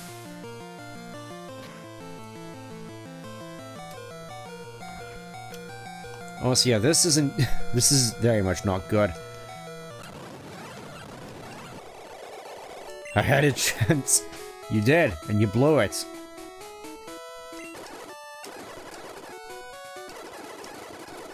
Okay, let's see who else is on here I can fight.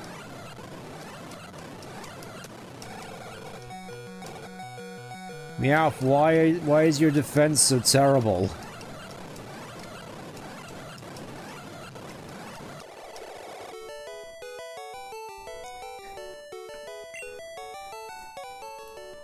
Ah yes, welcome to the party. We were just doing a little bit of level grinding out here. And trying to avoid having Meowth get absolutely curb stomped by the opposition. Because unfortunately Meowth seems to be stuttering, and also Pikachu is stuttering right behind me. No idea what's going on there. Alright, let's see what you got, man. A Poliwag. Okay. Just, It's like, finally, something Meowth can actually fight. Yeah, I think this is actually a good move, actually. Just... Real quick, just get everybody up to level 20. seems like a good move on my part. Oh yes, laying down cables, whatever that means.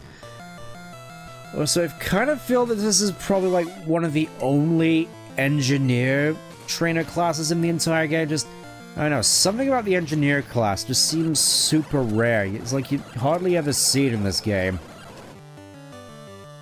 Unlike Supersonic, which you see all the time. That was electric. That there is just a sad display, boy.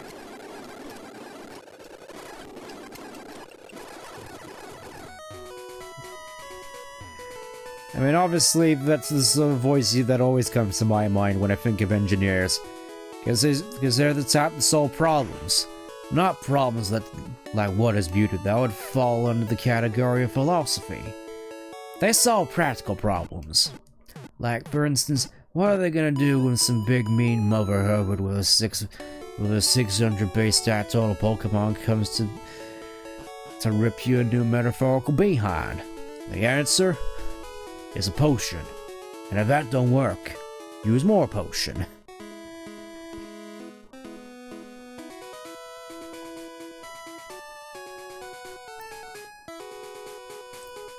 I'll be honest, this particular track really just sort of screams adventure to me throughout the,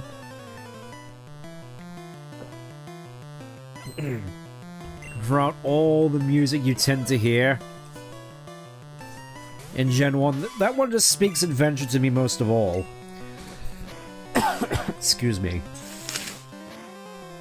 Throat's still a little bit dry. Also, what is up with all these crits?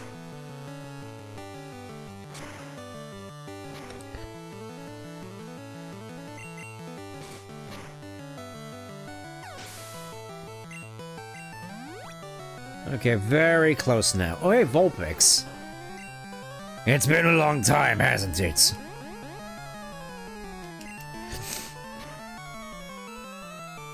You know, let's actually see how much damage a Poison Sting actually does. Maybe I've been barking out the wrong tree here. Maybe the stab will outdo the fact... Okay. Okay, I see how it is. I know the Poison Sting was buffed in this Romhack, so... just wasn't entirely certain as to how much. There we go, everybody's level 20 now. Now we're in business. Saw this coming. Did you now? I'm the best in my class. I'm Uncle Oh. I thought you were an engineer. No, that's a very different vibe, actually. It's like, I just passed from the Uncle Dane Academy of Engineering. With full honors. Let's do this Texas style.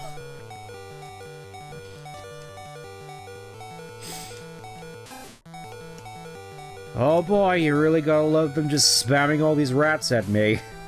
It really is just like the Pokemon Go experience. I know I already made that joke, but it's true. It's all just Ratatas and Pidgeys. Sick of looking at you. Get out of here. Oh, and Eradicate's ending things off daring today, aren't we? Yeah, I saw that coming. Just the crit as well to rub it in. Far-fetched. I think I can afford to tank this. You just incurred my wrath, son. Let's do this Texas style. Yeah, I think Wing Attack also got buffed. Could be wrong. Can I tank that? No. Of course it's a crit. Meow. You want crits? I'll give you crits. How fast is this rat? What is going on?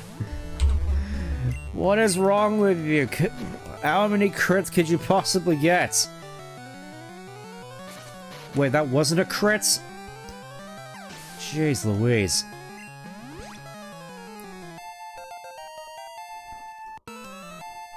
Okay, finally got Stun Spore. It's like, finally. Ah yes, finally. Bellsprout is coming online. Got Weepin' Bell. Which I'm fairly certain is actually something else. Let me just check. Another Pokemon I've never actually used.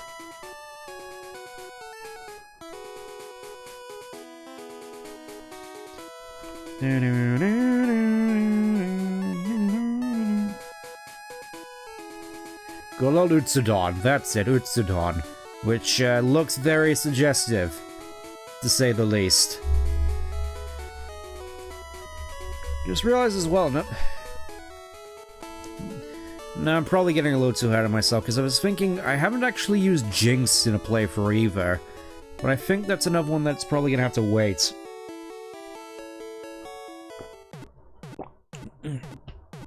Because if I were to use a Psychic type throughout this whole playthrough, it would probably be Jinx. If I could find it. But something tells me that's not quite going to be the case. There we go, just... all the way over there. Alright, let's clean... oh, hey, Drowsy. That's a pretty high level Drowsy, actually. I want to catch it. Great Ball. And there we go, we got Jimmy. Just to add to the pile. This is probably super disorientating now that I think about it. I mean, hopefully you don't mind if I speed... there's Kadabra, there's the Metapic. Constantly just spamming Kinesis at me as if that's gonna help. Trying to look. There we go. Starting to actually get some decent moves. Yeah, we'll get rid of Growl. We'll get rid of Bite. Need Arena, learn Head Boots. It's like we're starting to finally come online. My first loss! Watch out for live wires. There we go, now we have an engineer. You know what this means, right? Booties. I probably can't do the voice properly, just Boot dispenser here!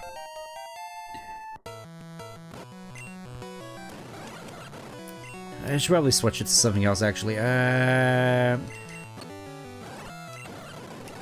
More EXP for Meow can't be bad. Well, better get back to work. I guess that'll do. Let's put Meowth back up to the front, actually. Just realized I have, like, 2 normal types on my team. This is, again, highly suboptimal. Do not try this at home. Or do, I don't actually care. Let's go for the Digger Cave real quick. Let's see if we can find the legendary level 30 Dug Trio in here. Because we're to Meridian City. Alright.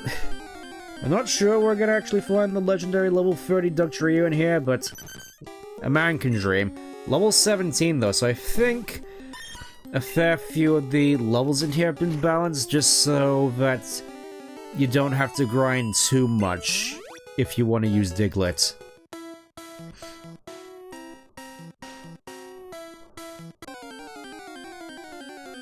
It's like he actually... again, just having a little... oh, level 19, just... so you don't have to do that much grinding, it's just nice. It's like I could just put this Diglett on my team right now, it would fit right in. I mean, I'm fairly happy with the team as is, so I'm probably not going to, but you get what I mean.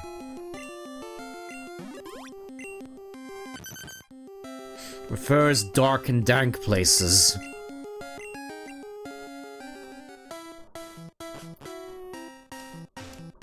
I went to Rock Tunnel, but it's dark and scarry.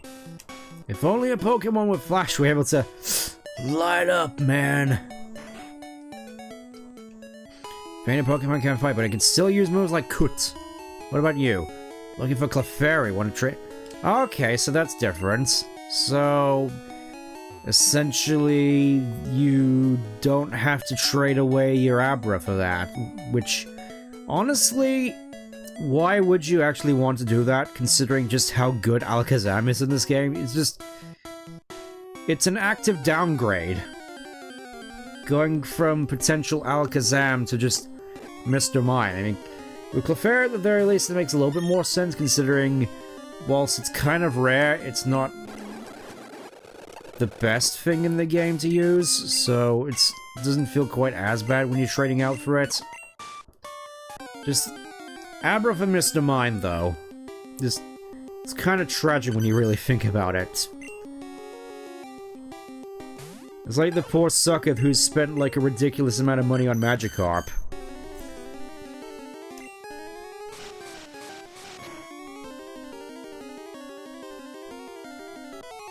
Really feels like that sort of deal.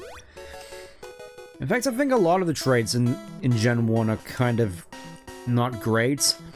I mean, aside from like Lickitung, Jinx, Farfetch'd, and Mr. Mime, which is like the only way you can get those four. Aside from that, it's just... yeah, catching Abra isn't easy. Exactly. It's like you go for all that trouble to get Abra, and then you just... instead of training it up to be the best Pokemon in the game, you just trade out for something objectively worse. Just make it make sense. Okay, back to the St. Anne. Back to more free XP. I want to check in here first, because I'm fairly certain you get items in here. I saw an old ball in the trash. I'm so busy I'm getting desire. The dondo. I peel spoons every day, home. Did you hear about the Slanax? All it does is hit on the sleep. I only get to peel the onions. There we go, found a great ball in the garbage. I am indeed le chef. Le main courses, salade de salmon. Yes, may grab this fish again, however. What is the fish made out of? Because I know for a fact in the anime they made a whole thing about how Magikarp hardly has any meat on it. It's like it's... the joke is Magikarp's so useless, it's not even good to use as a food source. And that in itself I just find kind of hilarious, really. Luxury line for trainers. At every port, we hold parties for invited trainers. Sounds like a riot, actually. I mean, I'd be down for that if it was a real-life thing. Even teaches cuts out a sword master, because swords exist in this game. Was he the guy that... it's part of the game. Ahoy there, you seasick? Yeah, let's just quickly speed through these real quick. I feel ill, I stepped out to get some air. Swimming this is hard work. I'm mighty. Let's do a little jig. Out here on the deck, do you have any... actually, I was gonna ask if you have any rum, but I don't think it would be a good idea for me to have it. Just, yeah, we'll just do a little jig on here. Just, gonna hit you with my wings real quick, and... you're impressive. You're pretty good. The ship will be departing soon. Oh, and we better get off. Part of the game.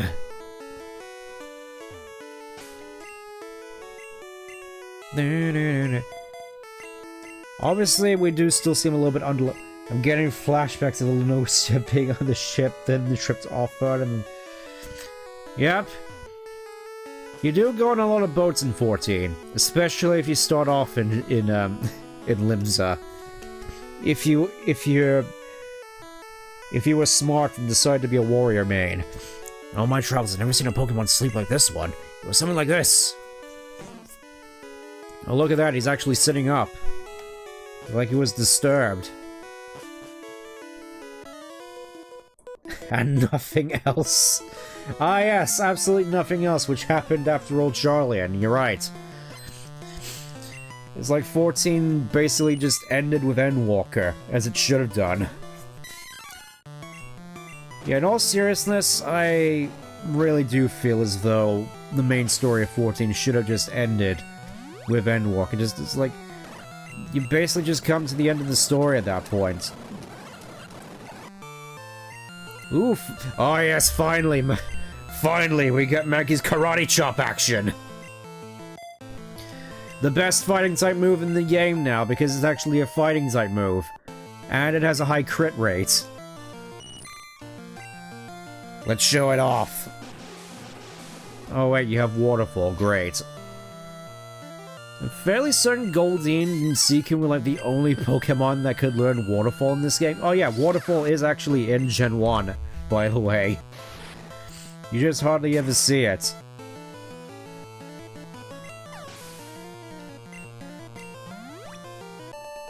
Defeated Fisherman. I'm all out. I mean, against the young Kisby. Oh wait, you're gonna try and steal my youth through battle, you vampire?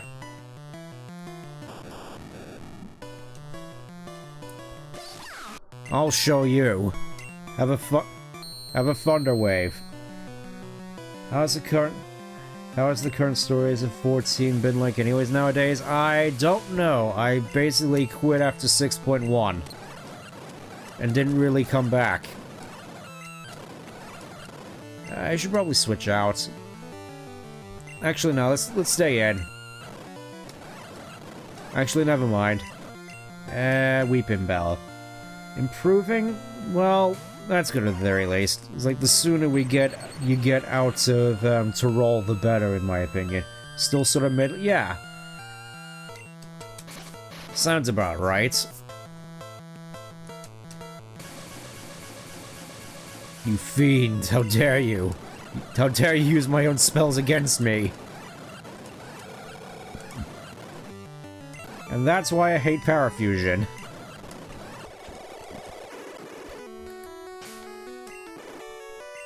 Max Ether, nice.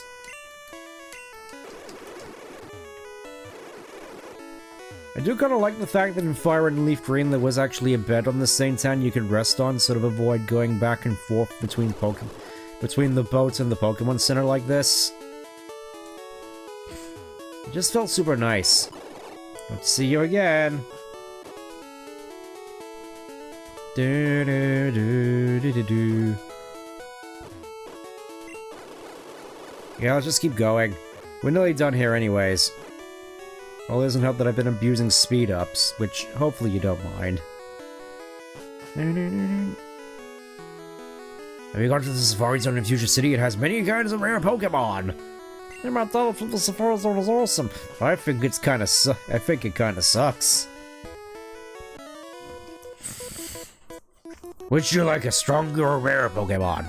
Obviously a strong one, which also happens to be a rare one in most cases. I mean, Growlithe's not exactly rare, but it is considered pretty tough. Dig. I think the Safari Zone sucks!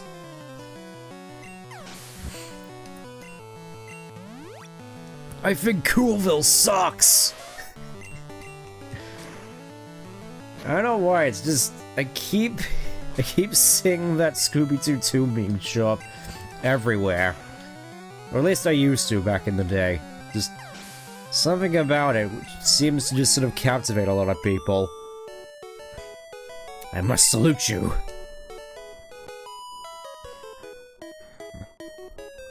Use the sweetest have you want. Alright, much appreciated. Just say no that you're probably not a big fan of the game sounding like this.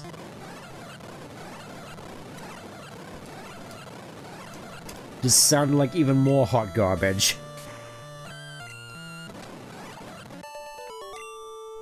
Look at that, level 22. We're actually sort of getting somewhere.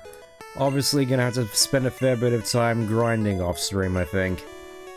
Once I'm done with the next year. Another rare candy. Again, probably gonna save those for the end game, because I usually do. Something I've seen people do at the very least, and it seems like a nifty habit. How many people get seasick? The captain looked really sick and pale. Well, that doesn't sound good. Let's go see what he's up to. And of course you're here. Bonjour, Stens. Imagine seeing you here. Were you really invited? So how's your Pokédex coming along? Already caught like 40 kinds, pal. That doesn't seem physically possible considering everything I've encountered so far. Different kinds are everywhere. Crawl around in the grassy areas for once. Alright, fine, let's see what you got. Oh, there's your Eradicate, which supposedly dies here. Let's start off with a Thunder Wave. Yeah, Eradicate is kind of like scary in this Romhack. It just seems to do a lot of damage. Here, have a Karate Chop. Crit, straight into the ground with that one. 21. Next. Weeping Bell. I got just the thing for you. Just don't stun spore me. Just what I asked you not to do. And there you go, just spamming growth. Look. Behold the power of Flying type, which completely completely invalidates Fire type as the Grass type weakness for some reason. Still don't get why Flying is strong against Grass, to be honest. I feel that should be kind of fixed. Alright, I got the perfect answer for you. Let's see how you feel getting paralyzed and having growth set up on you. You prick. Okay, just go for growth. Vine Whip, yes! Level 22, we're starting to get somewhere.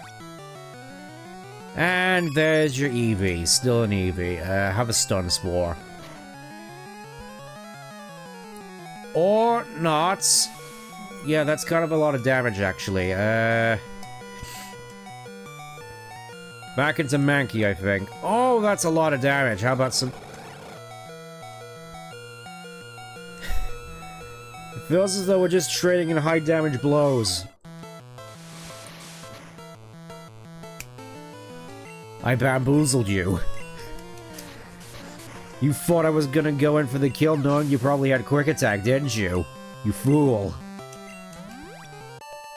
How do you feel now? At least you're raising your Pokemon.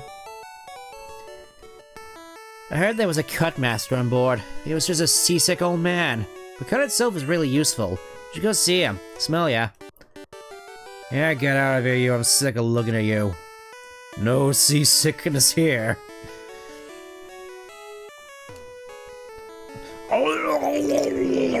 I feel hideous. Just casually rub-a-dub-dub the captain's back. Thank you. I feel much better. You want to see my cut technique? I could show you if I wasn't so ill. Oh no, you can have this. Teach it to your Pokemon and can you see it? You can see it use cut anytime. There we go. We got our first HM. Yuck, shouldn't have looked.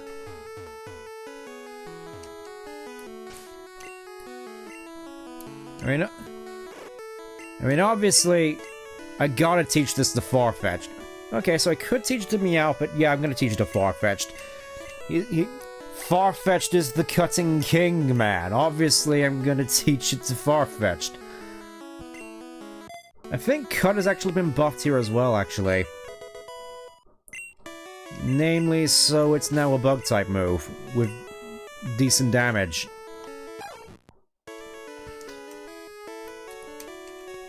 I'm fairly certain there is a way to look at proper moves in this game, but I, haven't really seen it. I think it's probably just something I'm gonna have to look at in the change logs, actually. Oops. If I can get off this boat first. Okay, let's have a look at how cut has been changed, because I know cut has been changed, I just don't remember to what extent.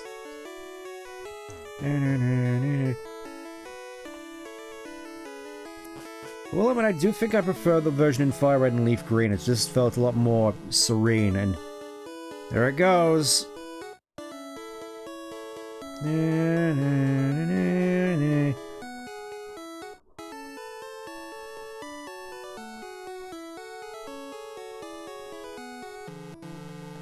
Honk honk, toots toots, and I don't think you can actually go back in there at any point.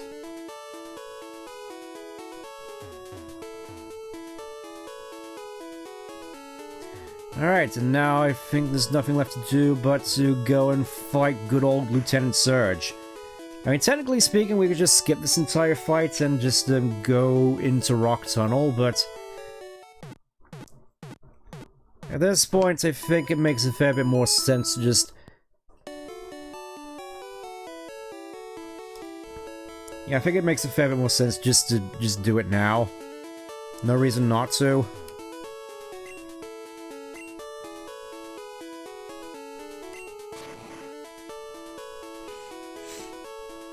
Alright, I'm gonna see what cut looks like in this game now, because I'm fairly certain cut has been changed. Oh yeah, cut, it's now... Okay, it's base 55 damage now as opposed to 50. It has perfect accuracy, as in 100 as opposed to 95, and it's now bug type. So it's not stab, but it should be useful coverage. Champ in the making, Lieutenant Surge is known for only using a single Pokemon for his team, and doing so his aces become extremely powerful. Birds and water Pokemon are risk, but that isn't all. Surge has taught his Pokemon a very strong water technique. This makes it a hard fight for any one Pokemon to solo. Teamwork is the key to winning, unless you're Pikachu, in which you could probably solo it. Okie doke. I'm fairly certain that Surge is not actually his real name. Anyways, welcome to arguably the best gym in all of Kanto, in all of the games. Okay, must say. The Lightning Lieutenant, who looks nothing like Guile from Street Fighter. Shut up. I think Mankey for this, actually. Dig. Where you're just constantly sifting through trash. Lightweight but good with electricity. I mean, you say you're a rock, but what is that you're actually holding? Is that a knife?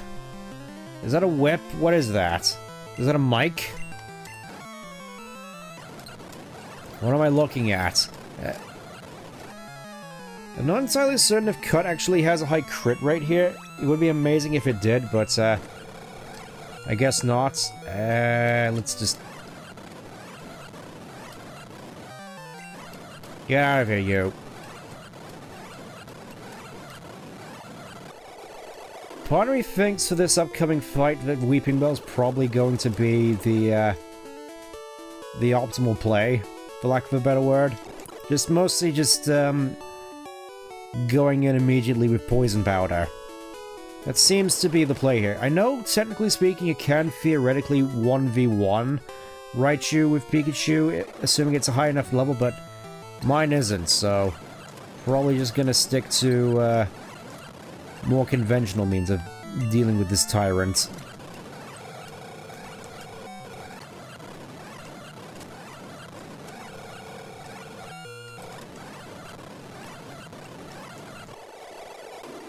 Jeez, that Magnemite didn't mess around. Okay, just I'm gonna heal it one more time, and then we should be good for the fight. But first, we need to sort for all this trash. Only trash, trash, trash, trash. Hey, there's a switch under the trash. Second lock opened. Well, that was surprisingly easy for once. Anyways, there he is. Only trash. Dan Hut, welcome to the Vermilion Gym. Look at that, a bite-sized challenger.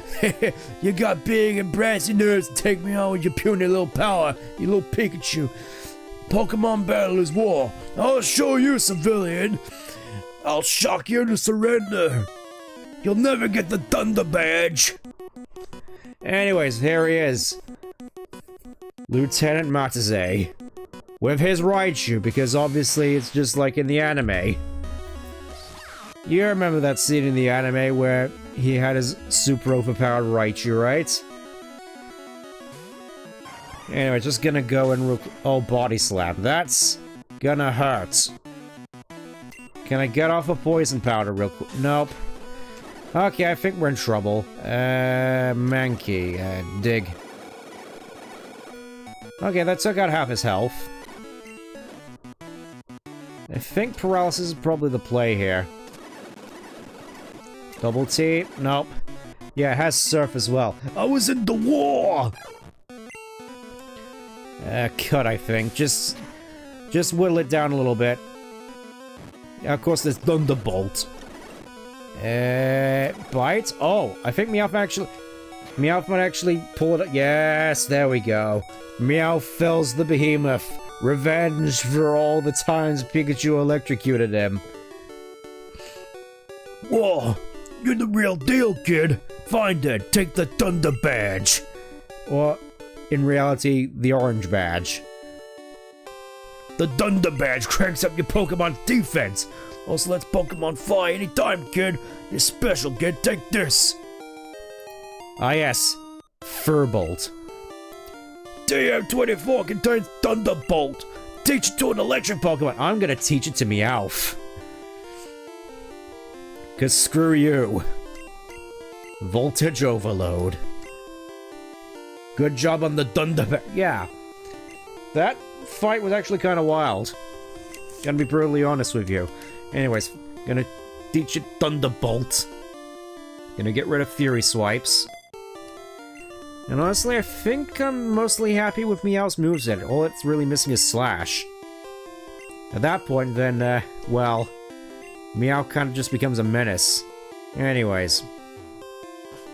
I think there's a couple of, caretaking things I want to do first before we wrap up for the evening. Because I think we've gone to a point where which I'm fairly happy with coming to a stop at. Anyways, first of all, you have the Thunder Badge? You must be a good trainer. I just caught a Squirtle that was always getting into mischief. Did you take care of it?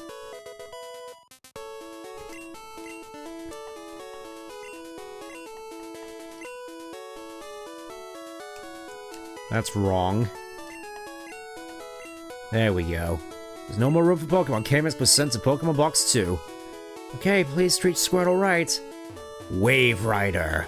Even though I'm not gonna use it to surf anywhere. Probably should, go and see what's up with Bulbasaur as well, actually, now that I think about it. So I have the credentials to, to get Bulbasaur. He wonders us.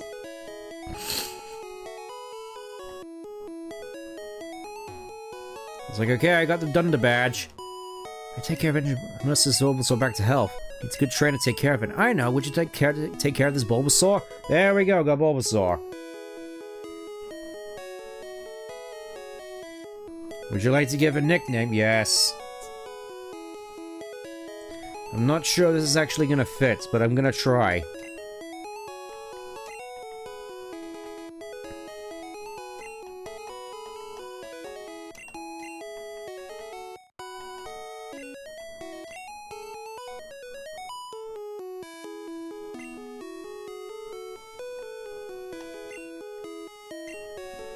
That's gonna have to do, unfortunately.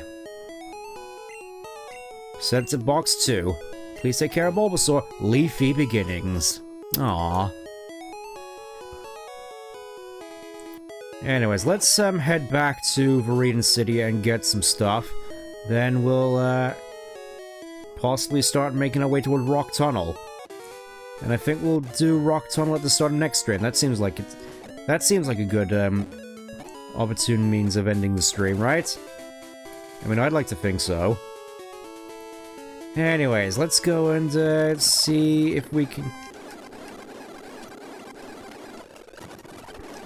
Oh, there's Doug Trio. which, not level 30, but still pretty powerful. Can I catch it, though?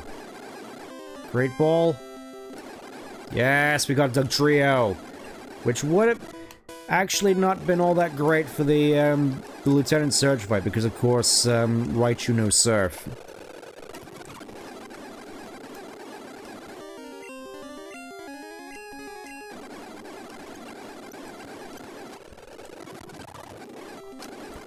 Which means, theoretically, we could also teach our Pikachu Surf once we get it.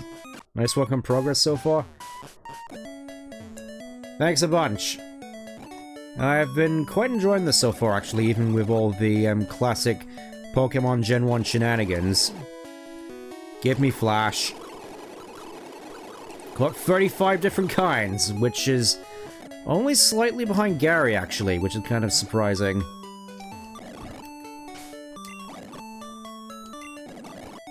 HP up. Let's give that to Nidorina. I may as well say this right now. I do kind of want to try and get through, Rock Tunnel without using Flash. It's probably going to be suffering, but I want to see if I can do it. This is going to quickly break into the museum and steal some stuff.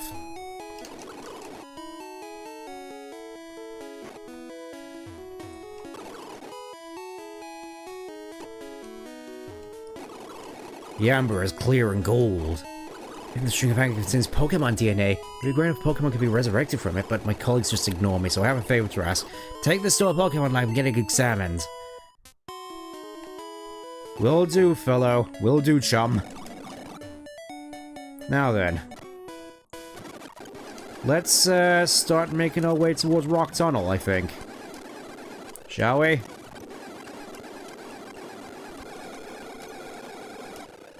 This is probably where I'm going to be using speed up a lot, just so we can get to where we need to be. So you'll have to excuse me on that.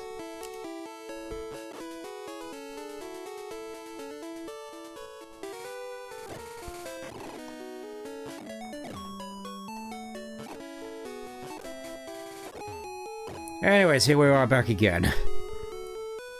On to new adventures.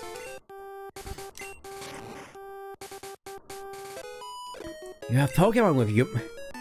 What do you mean by that? I don't like the implications of what you just said there. All right, I guess we're fighting now. Yeah, I feel as though I'm going to be relying on Farfetch quite a fair bit because of just how many grass types there are.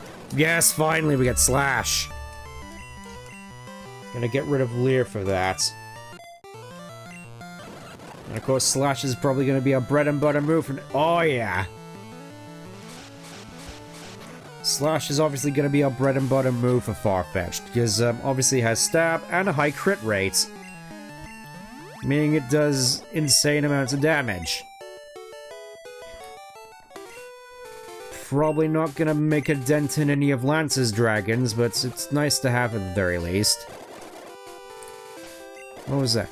Ah, teleport.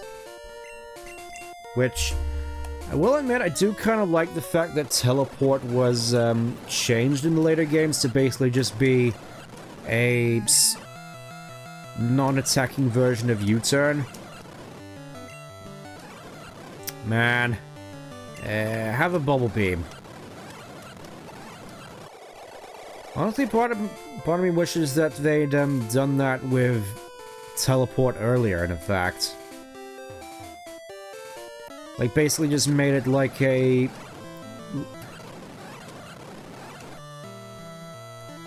I think for context, I may as well just say, in Gen 3, Baton Pass, in competitive at the very least, is mostly just used as a pivoting move. Mostly just because actually using it to pass along status effects and stat boosts and whatnot is insanely broken. Ooh, there we go, headbutt. That's what you normally use to beat Raichu. Just use paralysis and headbutt and go for just para flinch hacks. You know, just like you're playing Togekiss. But of course, we weren't strong enough for that, so... Again, probably just gonna have to do a lot more level grinding once we're out here. Probably not too much, considering we're still doing relatively fine, just, get the sense that I'm a little bit behind still.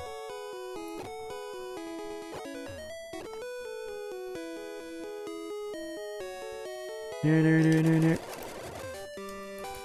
know what, since we're here, I may as well put Nidorina out of front. We're so close, I can almost taste it. It's like, we just need to go a couple more levels with Nidorina, and then we can finally get Nidoqueen. It's gonna be great. You'll see. Come on, dude! Alright. You asked for this. Gonna switch into Weepinbell, actually. Level 23, we're getting close. It may not look it, but we're getting close. Okay. I think it's this way. Again, this is another track which really, in my mind, always seemed super adventurous, and I think I actually prefer it to the Fire Red Leaf Green version. Weirdly enough. Obviously, I haven't really seen a lot of stuff relating to Let's Go Pikachu and Eevee, including the music, so I can't really comment on that. Yeah, that slash just does insane amounts of damage. Even more so than Wing Attack, actually, which is wild. Max Potion, probably a waste to use it there, but I don't care. Go to Lavender Town. Okay, that's our next port of call by the looks of it.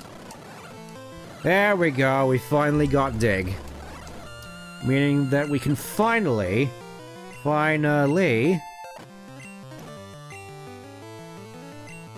swap out, first of all. Obviously, also looking forward to reaching Celadon next stream.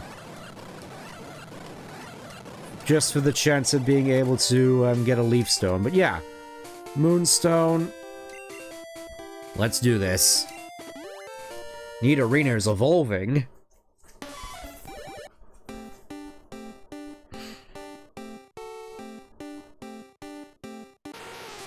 And just like that, we got Nidoqueen, which is mostly just known for that one animation that it had, which was censored in Pokemon Stadium.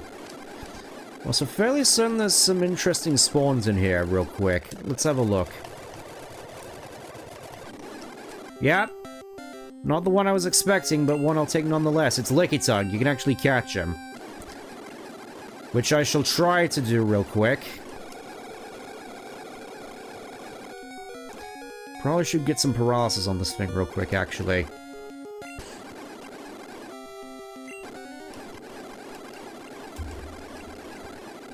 Work with me here, Lickitung. I can't believe it. Just completely ate through all of my... Okay, one more Pokemon. Alright, screw you as well, Lickitung. I was trying to be nice as well. Put Nidoqueen was cool, forgot that animation, I wonder if anyone noticed. Oh, I'm sure they noticed.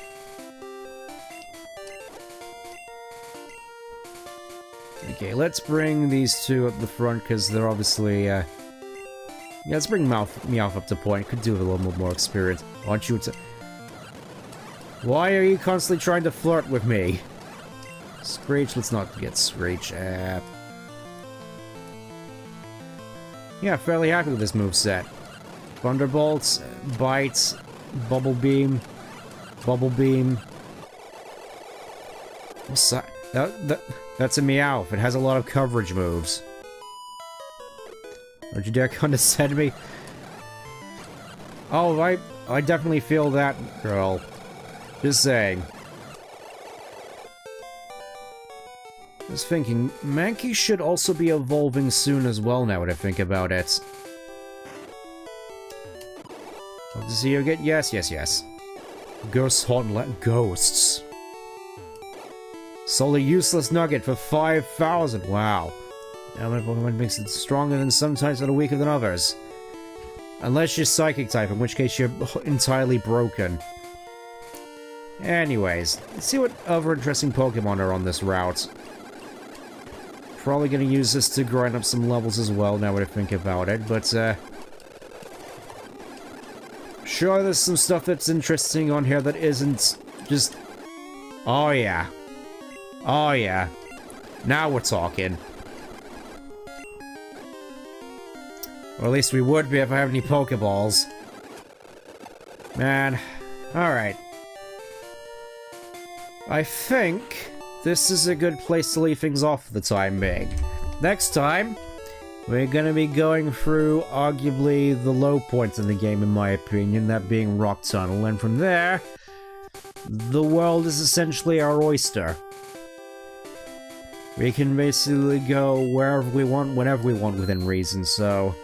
It'll be interesting to see what directions we take as the map starts to open up for us, but until then, thank you for tuning in, and I'll see you next time. Take care. Bye-bye.